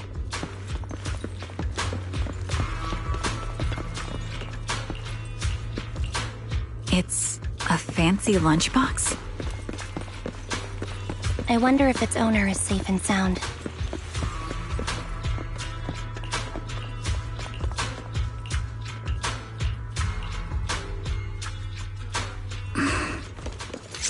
What's wrong, Vivian?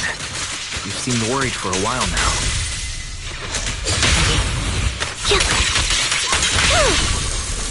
I'm worried about Sienna. The location should still be safe.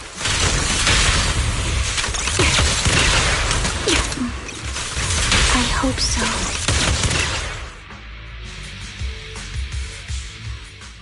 Could the ring be in that gas tank? Good thing this gas tank is empty.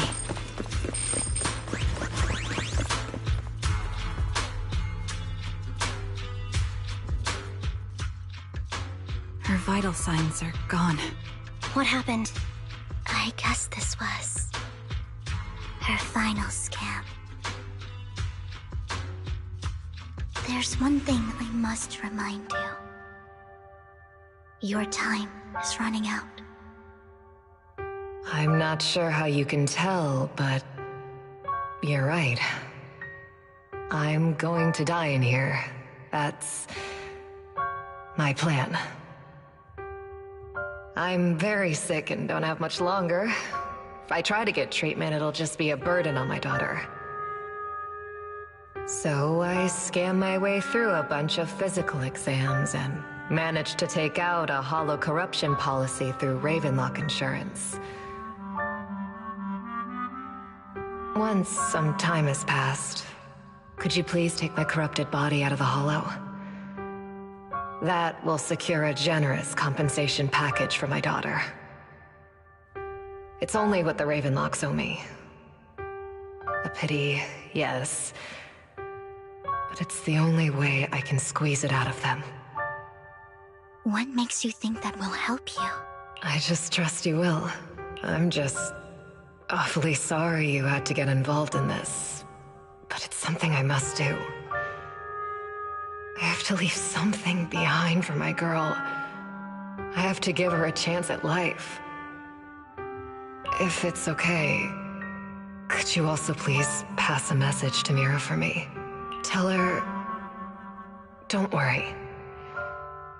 Even if Mommy's body is corrupted, withers away, and turns to dust, my love for you will always be there. Thank you. You're a good kid.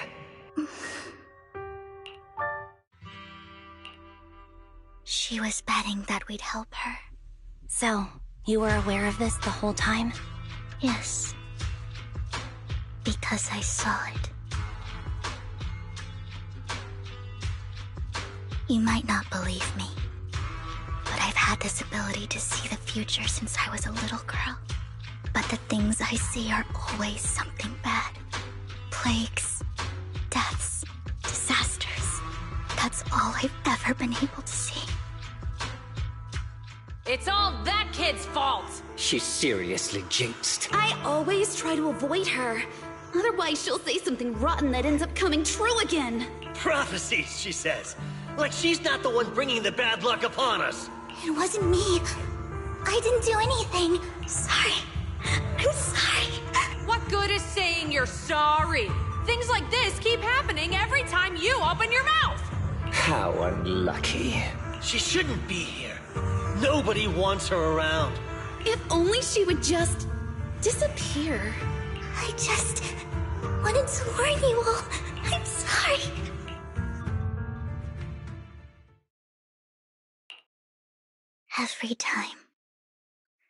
Every time it's the same.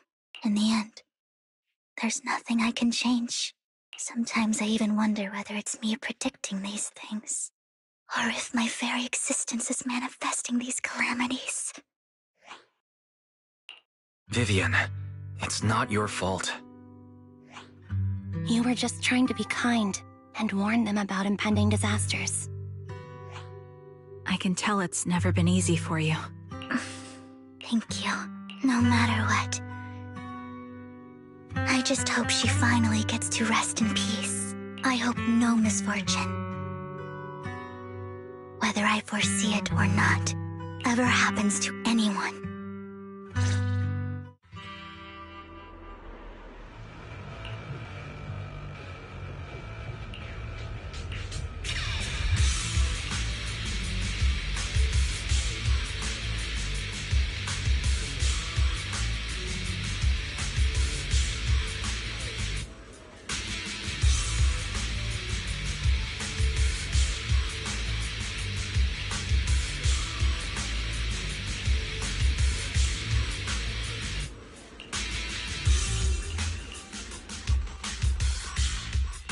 Proxy, do you believe that the future can be changed?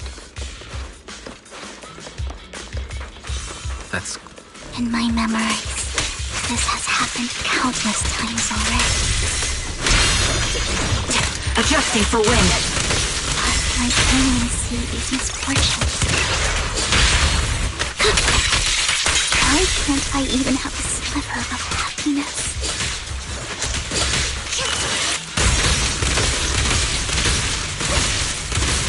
Move behind me.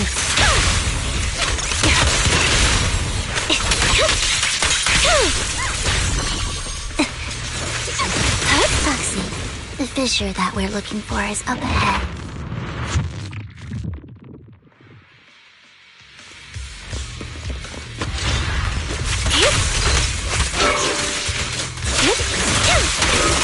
You're in my sights. Adjusting for wind.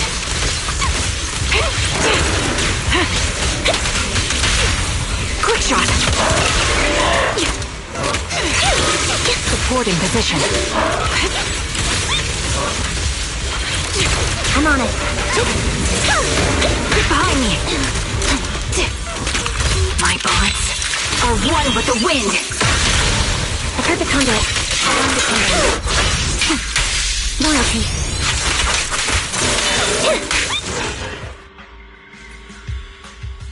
I think it's about time. We should take that lady out of the hollow. You guys go on. Thank you. She gave us the intel we needed, so this is the least we could do. I hope everything else goes well for you. Master Proxy, is there anything you'd like to know? You can just ask. Can you tell me a little more about your visions of misfortune? It's a really long story. These premonitions I see are not within my control, and they always come to me in a flash, like a flood of images in my mind. Most of the time, I see death, disease, accidents, and disasters. Of course, there are also some non-fatal mutilations. But every time, without exception, they end up happening. And I can never prevent or change them. That's all I have to say about it.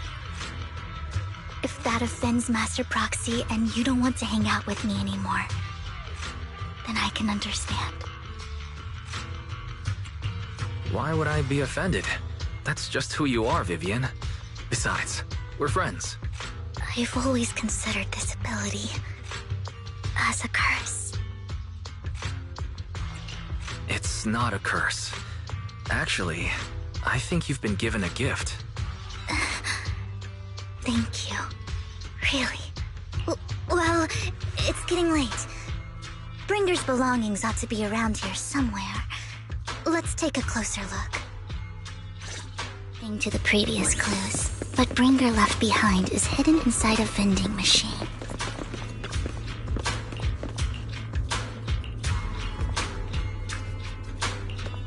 Looks like it isn't in here.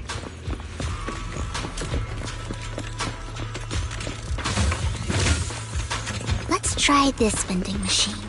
It might be the one we're looking for.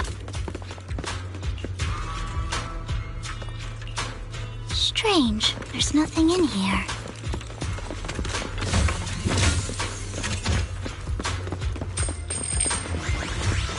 This vending machine looks a little suspicious too.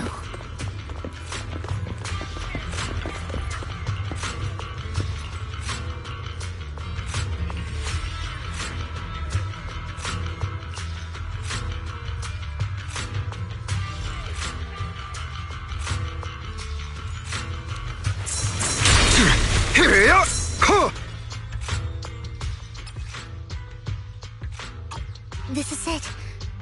This notebook is what Bringer left behind. But I don't know what these markings on it mean. Well, hello, Master Proxy. It's been a while. Oh, don't give me that scandalized look. I did just save your lives. I would have protected the proxy even if you hadn't appeared. I'm sure of it, but I happen to be in the area.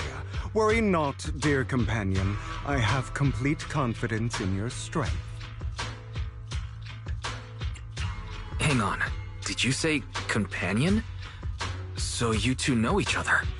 Apologies. I didn't have a chance to mention it before. I'm actually part of the Phantom Thief Syndicate, Mockingbird. That's right. I was only able to slip in during the auction thanks to some help from Vivian backstage. So the whole time you were only bidding on the collections so you could get backstage and tamper with things? I warned you before. You can't rely on appearances. Don't worry, Master Proxy. We don't have any ulterior motives here.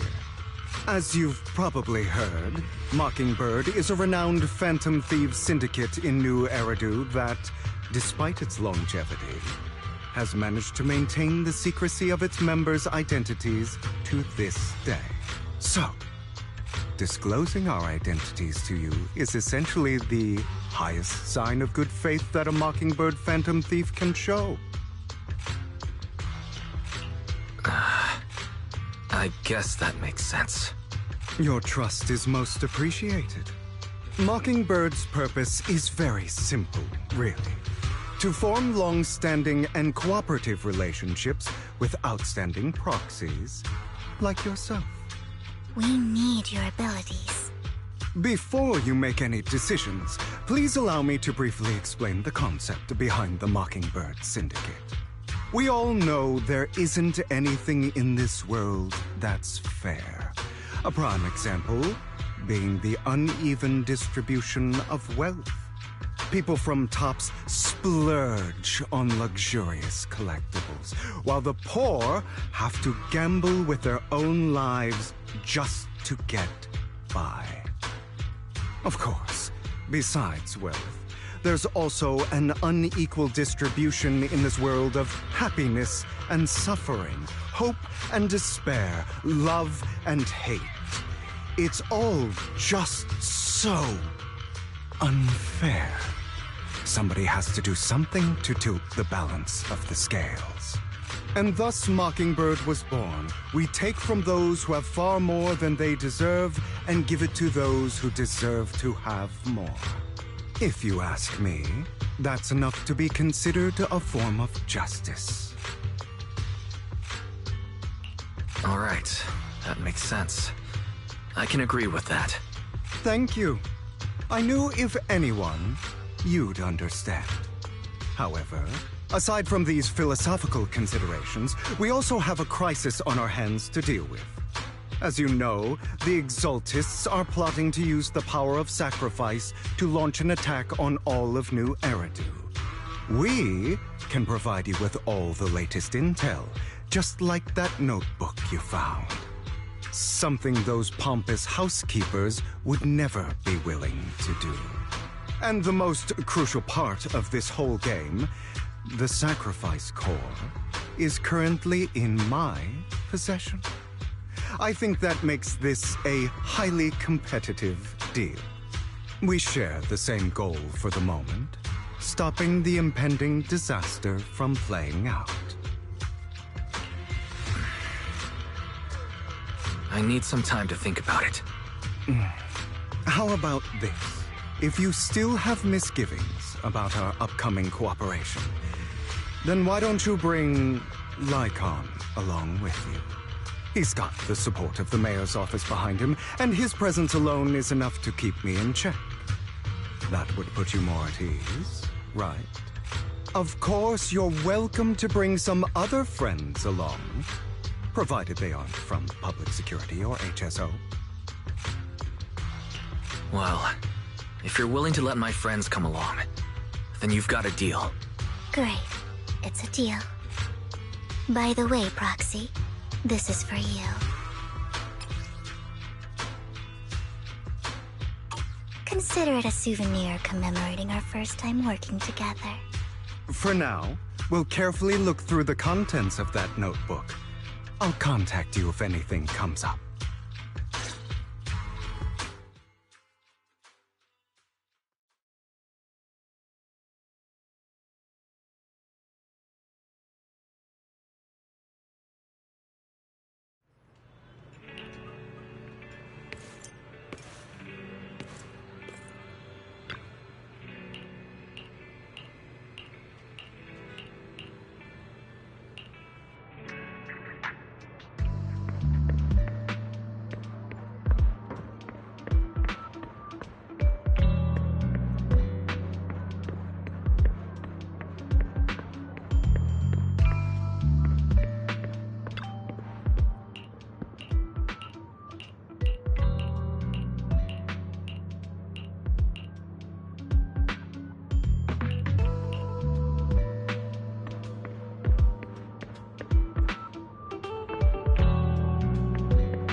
How about it?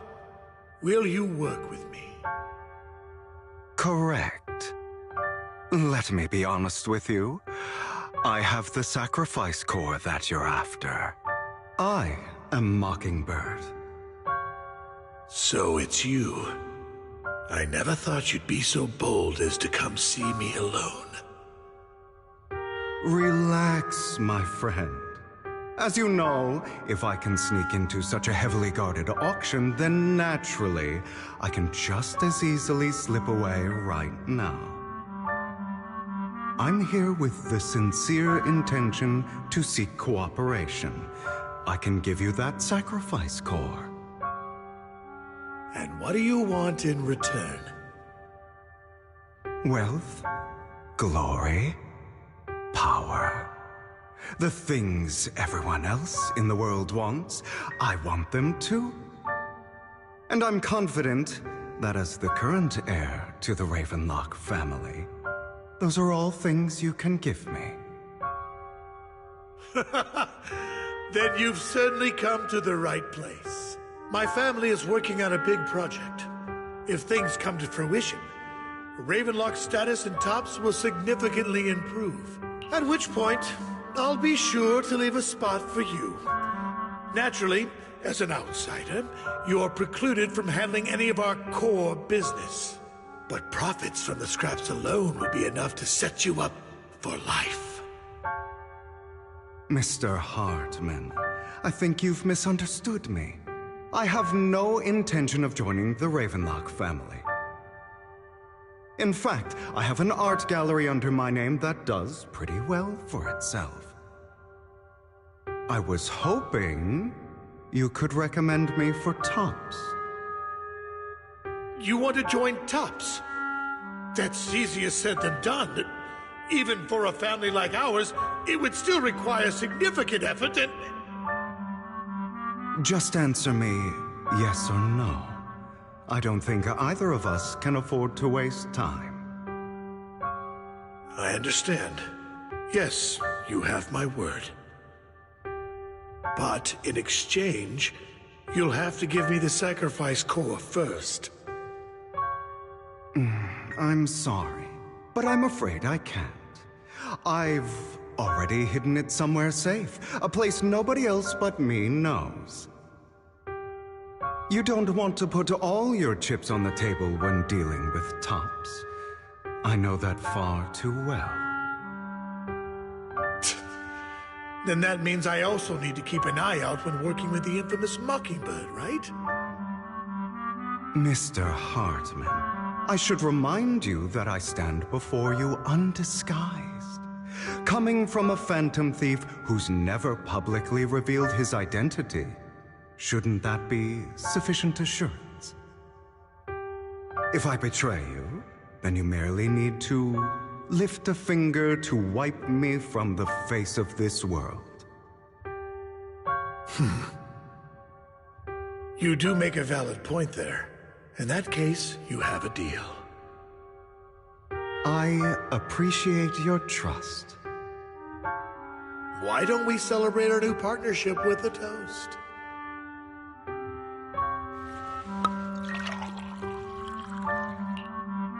Having a drink before undertaking anything important is a family tradition. It's good luck. As an outsider, it's a real honor. By the way, you aren't the only member of your organization, are you? Shouldn't all your companions agree to this deal first? You don't have to worry about that. I'll make sure she agrees. Otherwise, I'll get rid of her too. Seems you'll do whatever it takes to get things done. Great things lie ahead for someone like you. All right, let's leave it at that for today. I'll contact you about what to do next.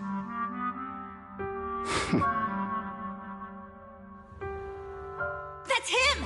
He's the one who killed Serena! She was the only one who was ever any good to him, right? And that's how he repays her? That's why they say once a mongrel, always a mongrel. Just look into his eyes. Father!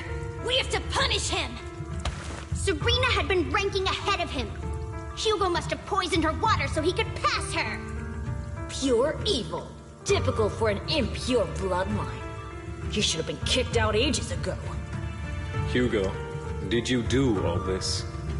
Yes, it was me. I killed her. He admitted it! Father, he must be expelled. He has no right to live under the same roof as us. Why don't we reunite him with Serena then? Nobody would ever know. Hugo, well done. My children, how many times have I told you before? In this world, only the most ruthless, cruel, and unscrupulous of people ever make it to the top. Like Hugo here, who was willing to murder his only true loved one without a second thought. Only someone with the means and the gumption to do that is qualified to be my heir. But I... It's all over now, and the results are obvious. The winner of this month's assessment is Hugo. As for the rest of you, go to the usual place for the punishment you deserve. But Father, before this, I was #1. As I've told you before, there's only room for one winner in this family. You're still a loser, even if it's by the smallest margin. And there's no reason for a loser to exist. This is all for your own good. Do you understand? Go on now. Receive your punishment for the sake of the family. Yes, I understand. I'm sorry.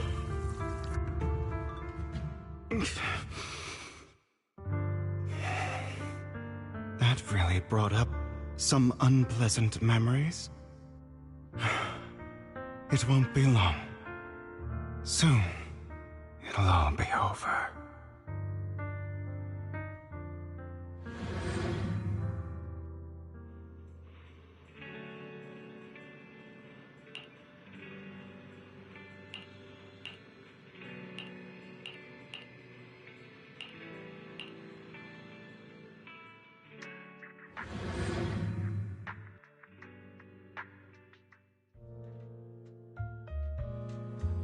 Thank you for escorting me here, Proxy. Today was quite eventful. You're a child that only brings misfortune. People have been saying that about me for a long time.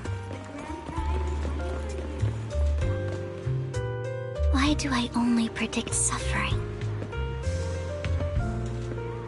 If I could predict happy things, joyful things, would people like me a little more? Maybe fate truly is set in stone. Often, I want to help these people avoid their miserable fates.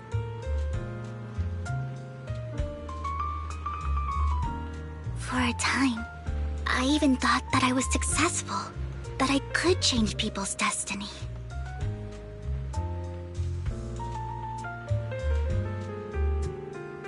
But it was all an illusion.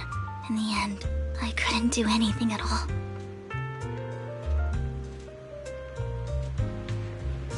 So, I was really happy when you said that my abilities weren't a curse, but a gift.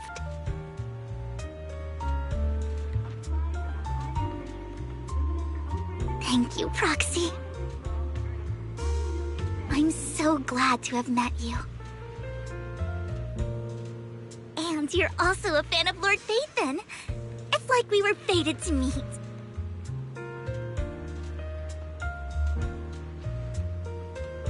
I don't know why, but I feel completely at ease when I'm by your side.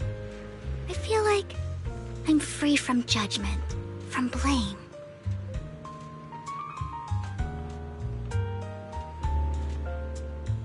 Like, I don't need to worry about anything, and can just be my own true self.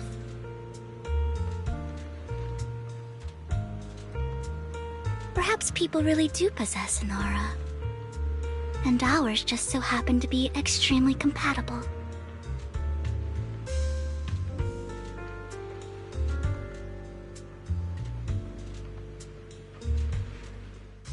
By the way, you asked me before about Hugo. I don't really know much about him. He rarely ever talks about his past. But judging from his eye colors, you can guess he's probably the bastard son of a renowned family. I think his mother was very worried about his different colored eyes, and even wanted to get rid of him at one point. But then his family offered a huge price and bought him off his mother for some reason. And just like that, he moved from a leaky and drafty boarding room to a luxurious mansion. But he's also mentioned that the extravagant home is actually like hell for him. I think it's probably because the family treats him terribly. I digress. He ran away and ended up meeting Lycon and his master. After that, they formed Mockingbird together and experienced a rare period of happiness. Until Lycon's betrayal. So, what's your take on Hugo? I imagine I would still be wandering around now if I had never met him. To me, Hugo is just like an older brother. I've always felt as though he's carrying some heavy burden with him. But that's a secret he's kept to himself. Something he'll never tell me. Sometimes when I look into his eyes, I can feel that he's really struggling with something. Even though he may say some extreme things, Hugo really isn't a bad person. I think one day he'll tell me his secret. Until then, I just have to wait. Wait and trust him.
It appears we're the first to arrive. I thought we were running late. This might sound weird, but it's nice to think about getting to work with you from now on. I don't really know why that makes me feel so happy. Oh, it's because we're fellow fans! Anyone who likes Lord Phaethon can't be a bad guy. You're right. Of course, Lord Phaethon is the greatest there will ever be, but you're definitely the best proxy I've ever met in person. Hugo told me before that you're really skilled, and he said we'd get along great. I never expected he'd be so right. Oh, by the way, would you like to come by my place if you have time later? I have a huge collection of Lord Phaethon merch. Phaethon, Lord Phaethon doesn't have any merch out there, right? I mean, we don't even know what he looks like, for starters. It's all my own original merch, like screenshots of old Internet comments. I print them out and turn them into postcards. Plus the avatars Lord Phaethon's used, the music playlists they recommend. I've organized it all. I'd love to show it all to you if we get the chance. I'm really curious to see all that. Please be sure to show me. Splendid! Let's book a time and you can come by my place and see all my Lord Phaethon merch! Speaking of which, what's taking those two so long? Hugo said he had some preparations to do before entering the Hollow. I wonder how that's coming along.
This is getting to be more than just a coincidence, don't you think? Or perhaps you are actually stalking me. If I was stalking you, you wouldn't ever know. Overconfident as always. You haven't changed at all. We just make it a habit to check the state of our weapons prior to combat. Thanks for that little reminder. I almost forgot. I didn't expect you to let me join. What else could I do? Master Proxy would have insisted on having you join us. I never expected for us to have a chance to enjoy some pleasant conversation like this. Without our weapons drawn, that is. It really has been too long. I still remember when we first established Mockingbird. Indeed. That was a long time ago. Thankfully, Jack went in peace. He must have known about his condition for some time. He even left us with instructions. Passing peacefully in your sleep is the most natural way to go. I'm happy for him. By the way, Lycon, have you given it any thought yet? You mean about our guild for Phantom Thieves? Yeah. It's time for us to build an organization of our own. Jack always supported the idea, didn't he? I don't have any objections. But what should we call it then? How about Mockingbird? It's a bird known for mimicking the calls of others to blend in. The same way we don high society roles for ourselves when we're out on a mission. Oh, oops. I nearly forgot. You're a terrible actor, and you're always flubbing your lines. I guess we can rule out that name, then. No, call it Mockingbird. We're always just putting on an act, aren't we? I won't slip up on our next mission. Besides, we still ran missions together even when we didn't have a name. Having one now won't really make a difference. No.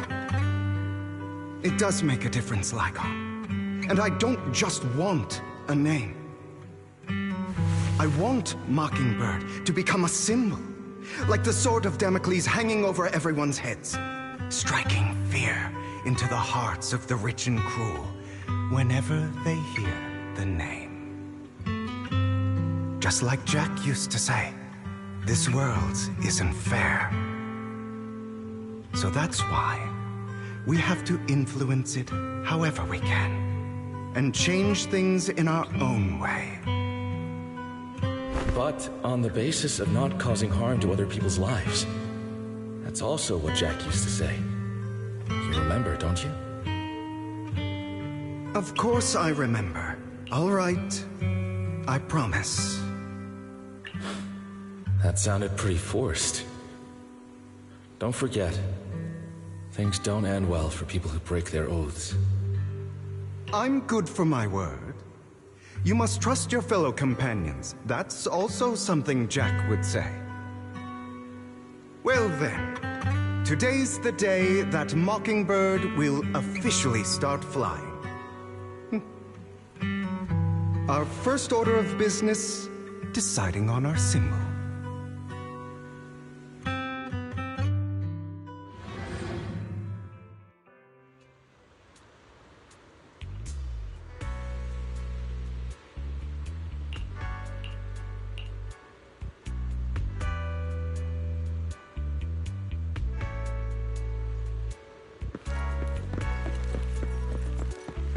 Looks like...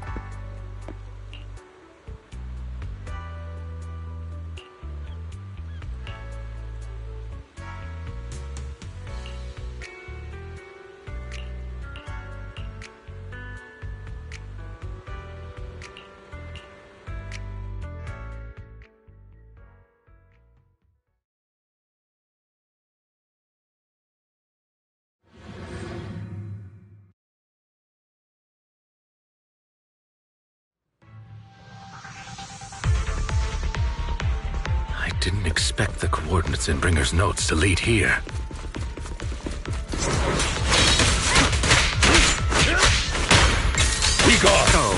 Are you familiar with this place?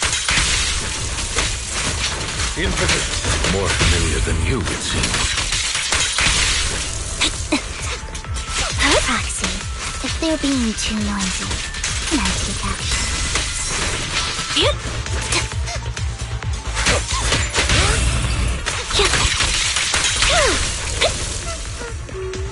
Understood.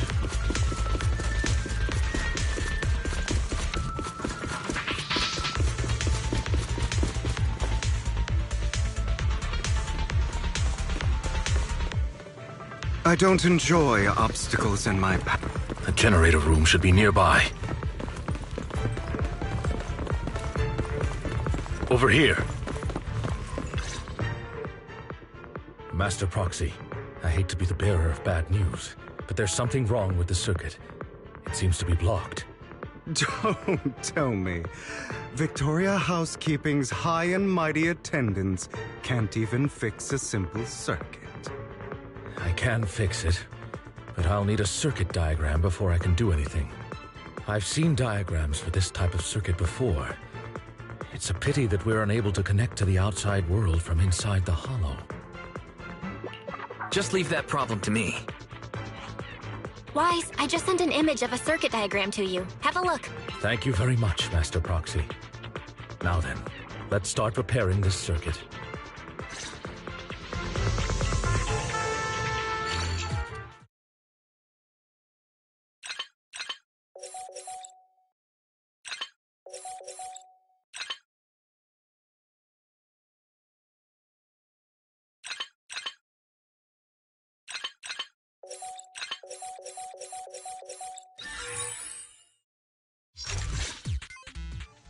The circuit is fixed.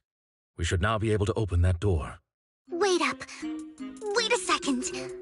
Something just doesn't add up. It's all coming together now. Communicating with the outside world from within a hollow. And getting that circuit diagram. In theory, there's only one person who could ever do that. Could it be... your Lord Phaethon? Impossible. There's no way. But then again, only Phaethon could have done that. I mean, you're an incredible proxy, sure. And you're a good person. But could you really be Lord Phaethon? That's me. I'm Phaethon. Sorry, I just never had the opportunity to tell you. Unbelievable. Lord Phaethon! I've been your biggest fan for years now! Goodness me, Lord Phaethon was right in front of me all along, and I had no idea. This is like a dream. Could you... I mean, if you're willing, could you please give me an autograph and a group photo and... Anything you want, but let's get out of the hollow first, all right? Oh, okay. Sorry, guess I got a little too excited. Anyone would be enraptured meeting someone they admire that much. Yeah, if I ever met my favorite movie director, I'd be the same. We should keep moving. This isn't the best place for idle chit-chat.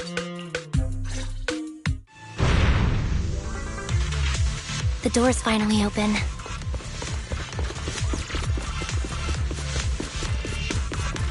The proxy is Phaethon. Phaethon is the proxy. If this is a dream, I never went to wake up.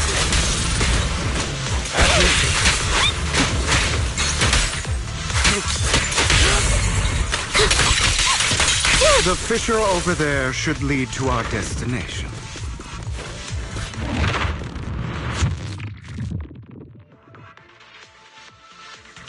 There are more ethereals around. Lyca, your fighting style wasn't so reserved in the past. I've matured. You call this mature? You're just being pretentious.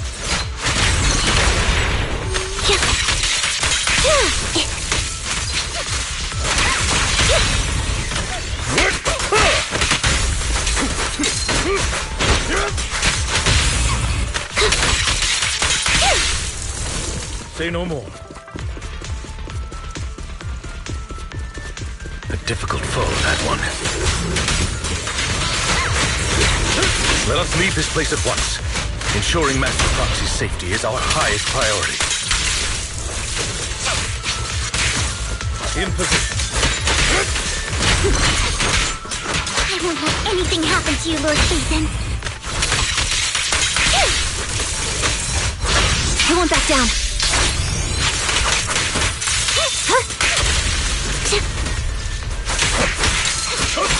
I'll bite your throat out!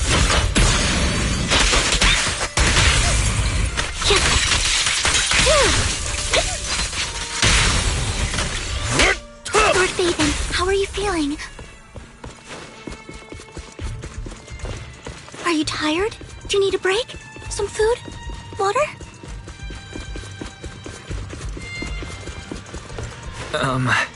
Thank you for your concern.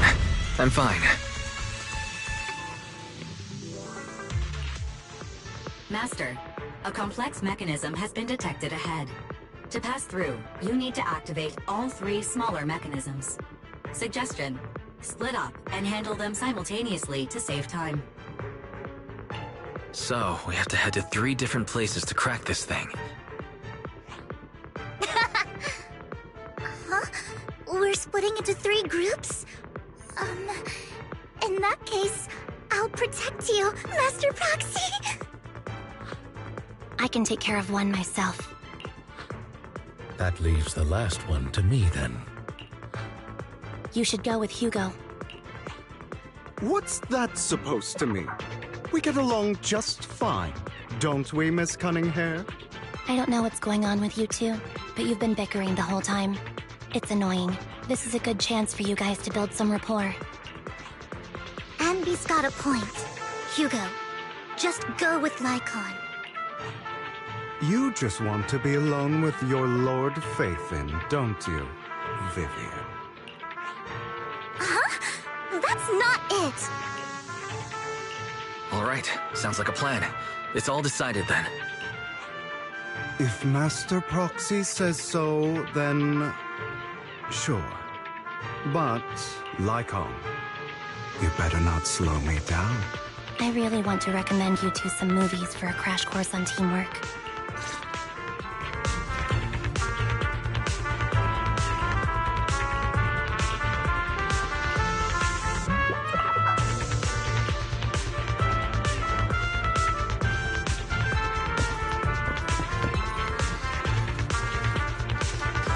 Lord Phaethon, there are too many ethereals here.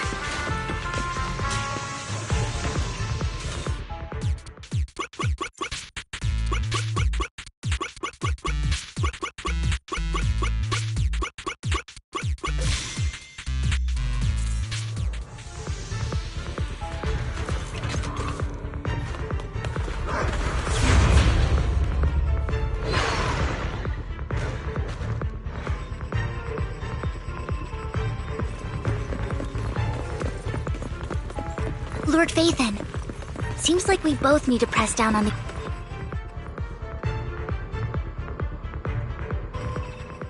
Sure enough, Lord Phaethon and I share a deeper connection. Sorry, I hope I'm not being too forward. Goodness me, somehow I'm fighting alongside Lord Phaethon. It's like all my dreams are coming true. I'm going to wake up any second now, aren't I? No, this isn't a dream. I'm real. See? You can even hold my hand.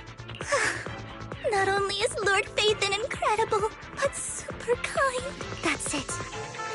I pledge to be a die-hard Lord Phaethon fan until my very last breath. I'm happy to hear that. Don't get me wrong, but... why do you like Phaethon so much, Vivian? Lord Phaethon is my light. The one who saved me in my darkest, most desperate times. Like a deity who rescued me. You probably don't remember, You really did save me that day. Wow, it's so embarrassing to say all this in front of you. Sorry. I hope I'm not bothering you too much. No, you're not a bother at all. Thank you for your loyal support. I should be the one thanking you. Just being able to see Lord Phaethon makes me the luckiest person in the whole world. Sorry to keep babbling like this. I wonder how the others are doing. I'm sure Anby will be able to manage. She's great at this kind of stuff. But as for Hugo and Lycon, let's just hope they don't get into a fight with each other. There are too many ethereals here. Though, it's not a huge problem.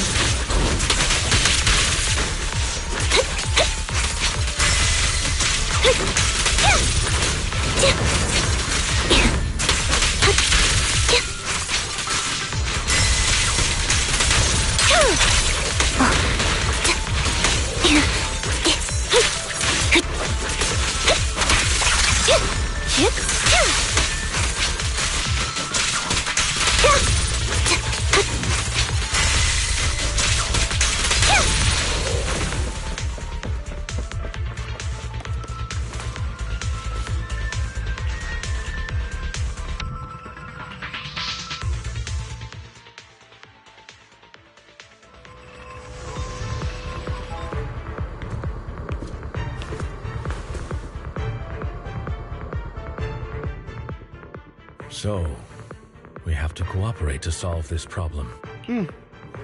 That's a real shame. I have no intention of arguing with you right now. Master Proxy and Miss Vivian are elsewhere, and we must rendezvous with them post-haste. What a coincidence. That's exactly what I was thinking. Just this once, we should trust each other. For the Proxy. I have no objections. Very well. Then you'd better keep your word. I know you've never fully trusted me, Lycon, even before it all fell apart.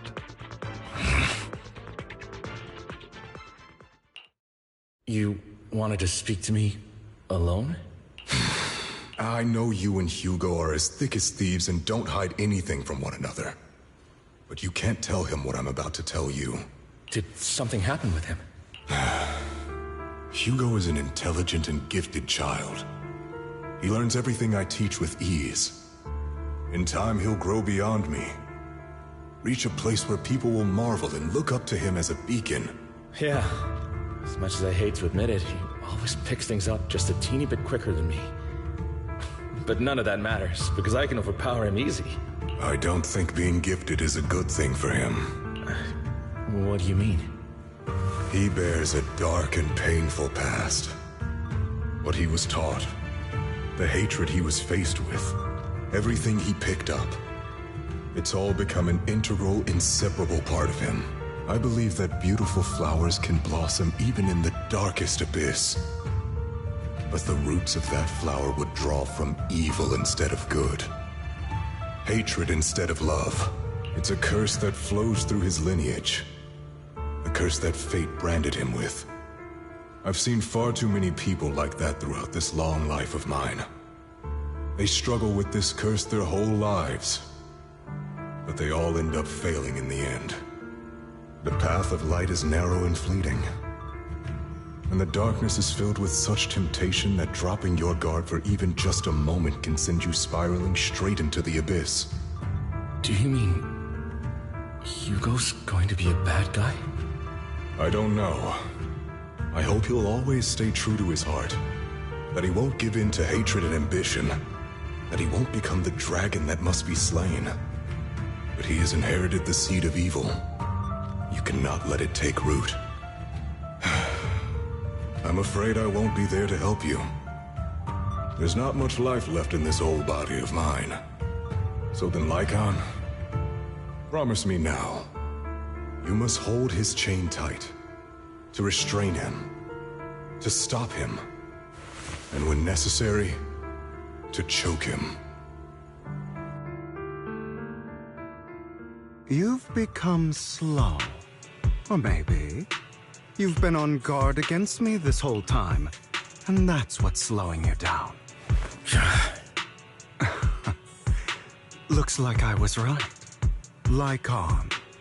I hope you're aware that the one who betrayed Mockingbird and went to work for the Mayflowers was you. Not me. I would never betray my companion.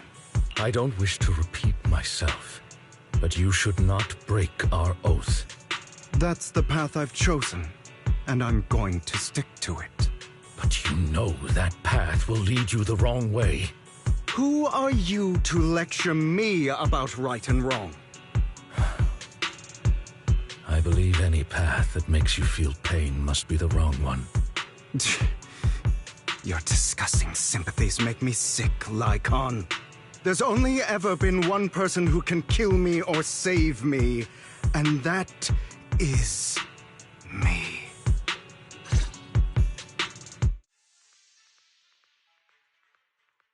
Great, it worked!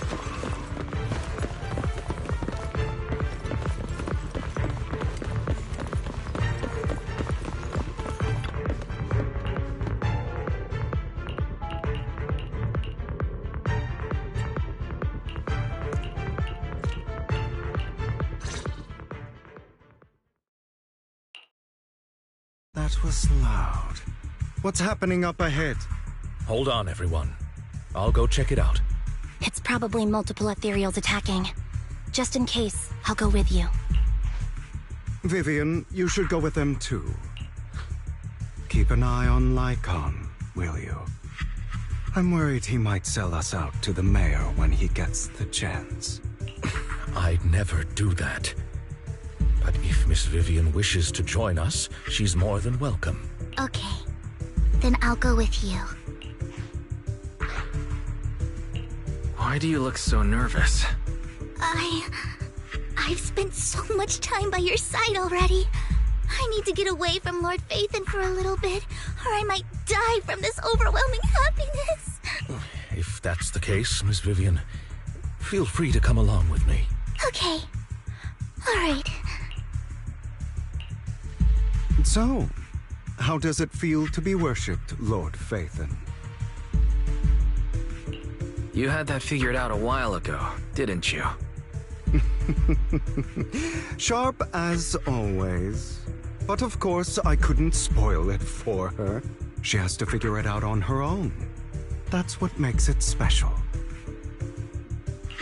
Not only that, you asked Lycon and Vivian to leave for some reason. Is there something you'd like to say to me? I can't keep anything from you, can I?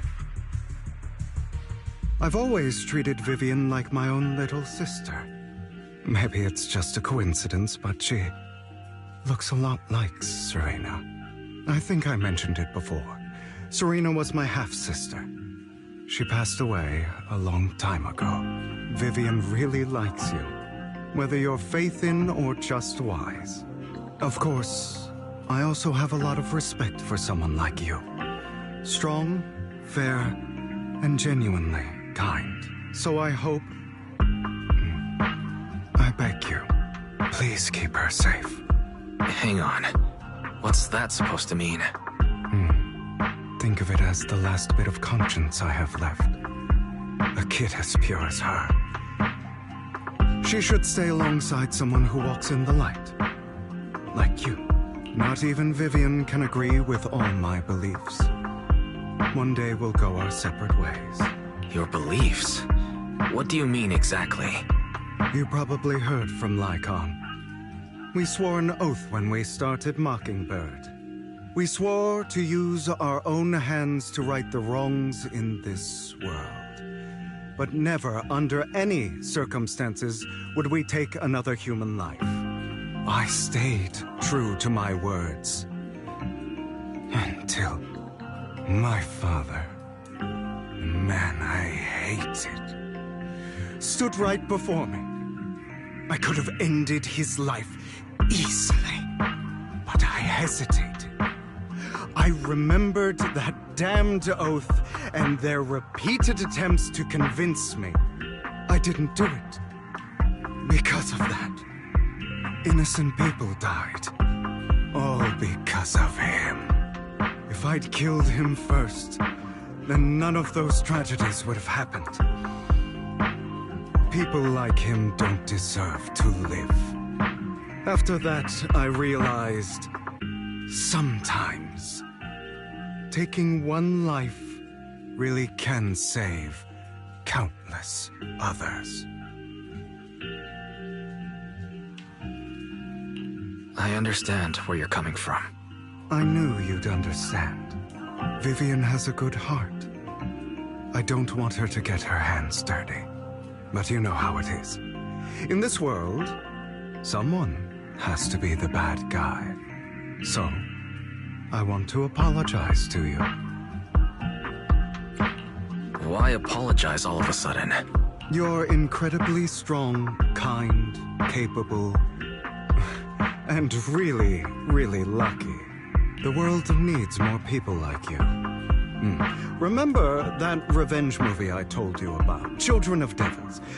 I still haven't found it, but I came across another videotape with the same name. Turns out, in that story, the Children of Devils are actually the children of gods. Sorry for rambling. Hope you don't mind. They should be back soon. Please, look after Vivian for me.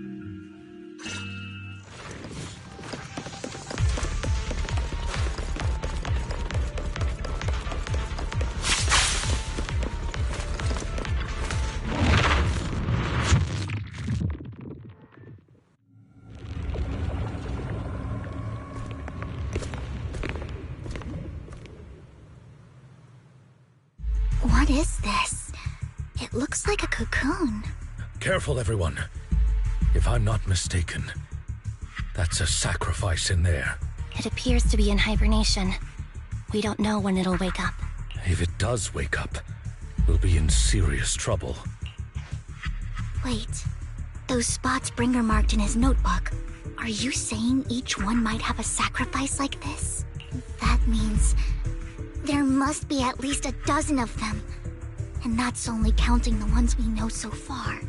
These sacrifices may still be hibernating, but the fact that there are so many of them out there is terrifying. The Exaltists must have a way to revive them. And that's not all. These sacrifices can exist outside the Hollows. If they make their way into populated areas... I'm afraid it will lead to a catastrophic disaster likened to the fall of the old capital. That's almost certainly what they meant by vengeance against all New Eridu. Let's find a way to get rid of these sacrifices. We can't let the Exaltists have them. Thank you for helping me find this sacrifice. But sorry, kids. You won't be the ones to keep it. It's that annoying old man.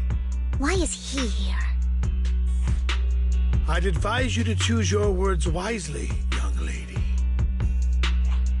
You are from the Ravenlock family. So it was you. That face. Oh, I know you. I heard about what happened to your friend. Truly unfortunate. If only she'd been smarter. It seems your goal was this sacrifice all along. You've been tailing us, haven't you? Keeping your distance so that I wouldn't notice. As expected of a Wolf Thyran, you are very perceptive. That's right. All thanks to your ex-partner, we were able to carry out our plan smoothly. My ex-partner? I'm not exactly happy being called that, but what he said is true. Wait, Hugo, what do you mean? I made a deal with Mr. Hartman in advance. So, would you kindly step aside and let us have this sacrifice? Of course, you can choose to refuse, but if you do, then I'll have to take coercive measures. What did you offer him? Everything we know about the sacrifices plus the core itself. But... why? It's simple. I want to climb higher. Mr. Hartman offered me a chance to join Tops. Who could say no to that?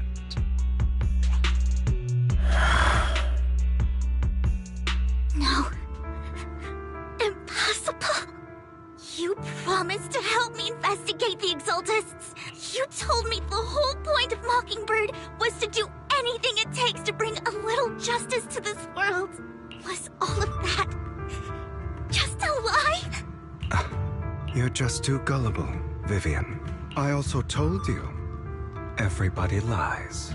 To hide their true intentions, people lie so smoothly, they don't even bat an eye.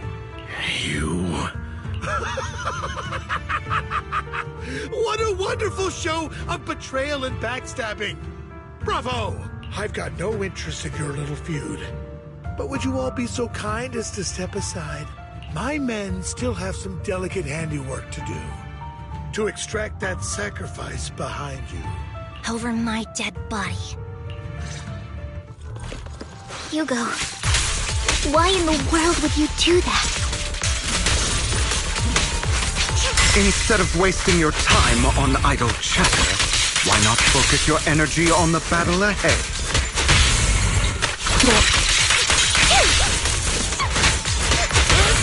Flip a switch. Your plans will never succeed. It's useless. Don't you get it? You're not just going against the people in front of you. You're not going against me.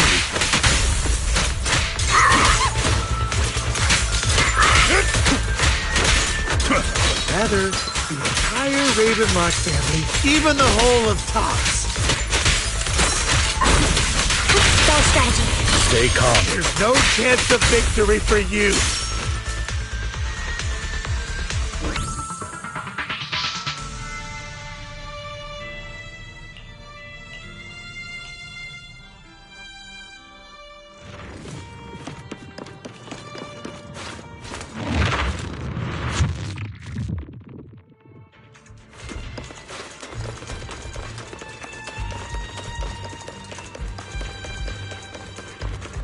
Hugo, don't make a choice you'll regret.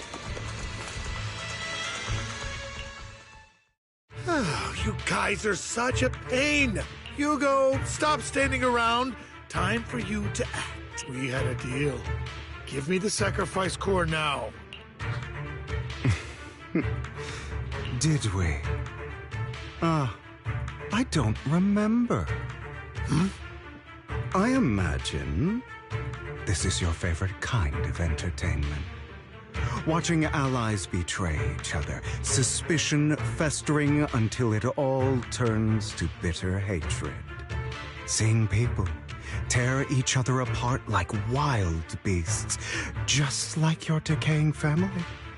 Does it comfort that dead conscience of yours? You. What's that supposed to mean? I am loving the look on your face right now.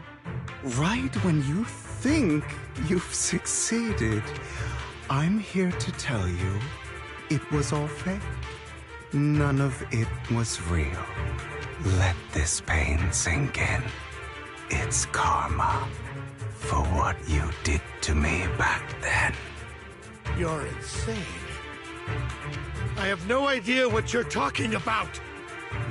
You still don't recognize me, do you? Let me give you a little hint. My full name is Hugo Vlad Ravenlock. That's impossible. You're part of our family? I may be an illegitimate child, but I have the same blood flowing in my veins as you. I know you. You're that bastard of his. Damn it. I could have sworn you were already. My dear uncle, you were never worthy of your position. You have no claim to the Ravenlock lineage. You may have killed all of my father's other children, but sorry to disappoint. I'm still alive. I am the true heir to the Ravenlock family. You're a bastard. You have no right to inherit the family. That's not for you to decide. Master Edmund is very supportive of my claim. Edmund? That's impossible. You weaseled your way into Top's inner circle? Master Edmund doesn't care who achieves his goal. In other words, he'd happily let me take over the Ravenlock family, as long as I'm more competent than you. This can't be! You don't know the family's real secret! I know a lot more than you think, including everything that you've done. Just give up. You never even stood a chance. Damn it. This was all fake, right? You were just putting on an act to fool this old man, right? I actually fell for it. Don't do that again. At least give us a heads up next time. Vivian, everything I did was to rightfully inherit the Ravenlock family. That part is true.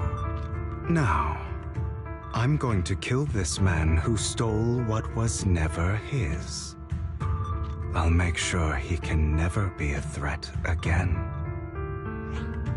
You can't kill him. We still need information from him on the sacrifices and the Exaltists. You must be misunderstanding something, Lycon. Just like you chose the mayor, I chose Tops. At least for now, Tops has the same interests as me. I'm not going to harm my own self-interests. Be it intel on the sacrifices or the core itself. I'm handing everything over to Master Edmund. Why? I just want to take back what's mine. If fate is not willing to give me justice, then I'll just have to seize it with my own hands. Stealing, robbing, lying, or betraying. I'll do whatever it takes. Even if it means selling your soul to the devil? You know about the power struggle between Tops and City Hall. Those elites at Tops would be only too happy to see the Exaltists plotting a grand attack on New Eridu using sacrifices. That would severely harm the Mayflower's reputation and approval rating in New Eridu. And that's exactly what Tops wants to see. If that happens, countless people will die! I'm sorry it has to be this way, but I have to do this. I'm going to get everything Master Edmund wants. Inherit the Ravenlock name, climb to the top. And then I'll be able to change everything for good.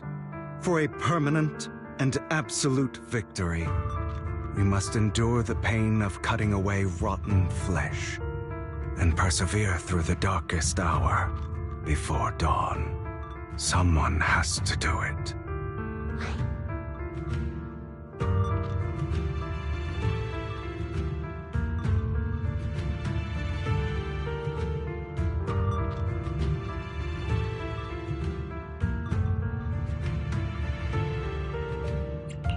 Hugo, it's not too late for you to stop.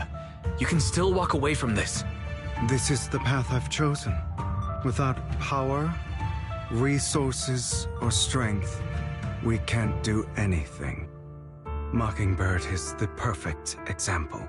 All the talk about using our power to tip the scales of justice and hover over them like the sword of Damocles.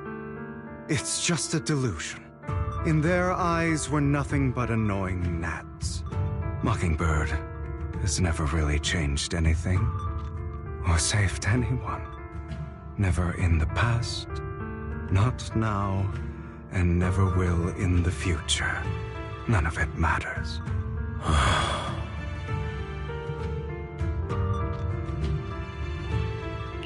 But even so, you shouldn't become the kind of person you hate. Sorry, Proxy. I know what you're trying to say. But this isn't some children's story of a dragon slayer becoming an evil dragon. Sometimes, To slay the dragon, you must first become one. With sharp claws, rending fangs, and strength enough to destroy anything. So I will bloody my hands. I will carry the weight of my sins. I will become the abyss.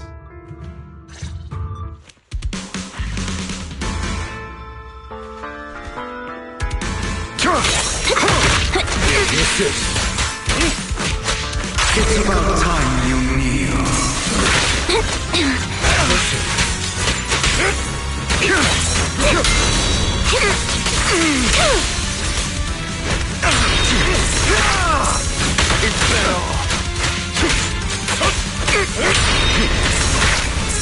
Out of my way.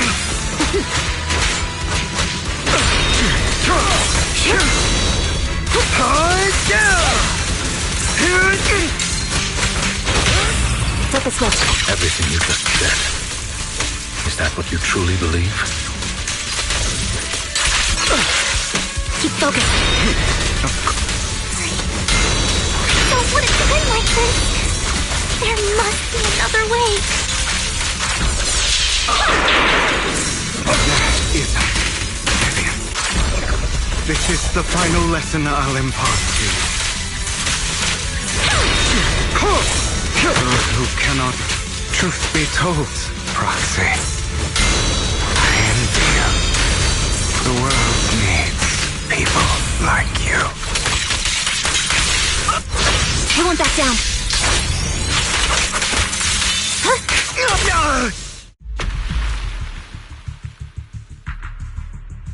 All right, you got me. But too bad. I have my own methods. What are you doing? Well then, make your choice. The sacrifice core, or your precious Faithin. I know you took it. Don't forget, I'm the one who taught you that. Okay, the core is yours. Just leave Lord Faithin alone. What a shame. Did you really think I'd keep my promise? That's right. This is the real me. What's the matter? Thinking of killing me? Didn't you say all life is precious? Drop your foolish facade. I knew it. You... He has inherited the seed of evil. Do not let it take root. When the time comes, you must be the one.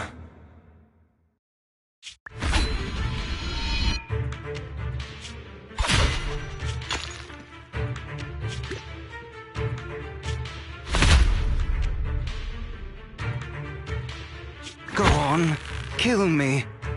If you've got the guts, do it, traitor.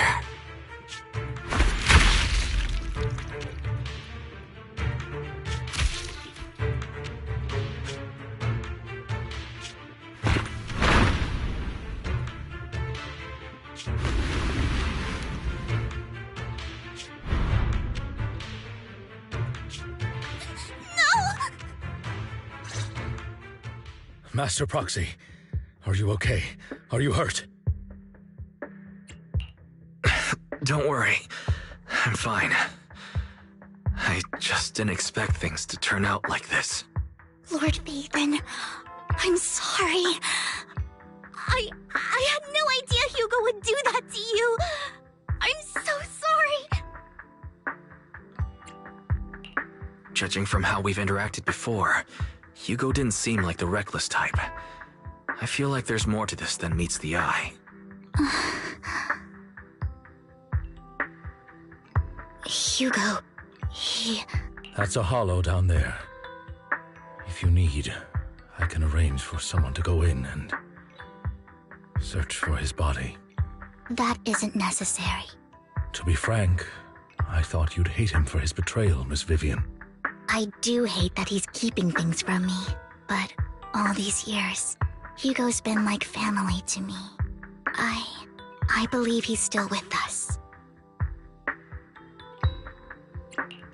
I feel the same.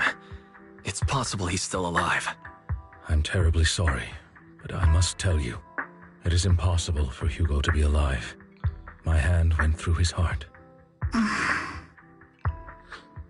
Sorry to interrupt, everyone. But just so you know, Hartman's gone. Probably slipped away during all the chaos. I'm sorry, I was so focused on Master Proxy's safety. I wasn't paying attention to him. Same, but it doesn't matter. We all know what he did. And he will pay for what he did today. Yes. I'll be reporting all of this to the mayor. He's not getting away with this. Well then, now that it's all over, let's head back.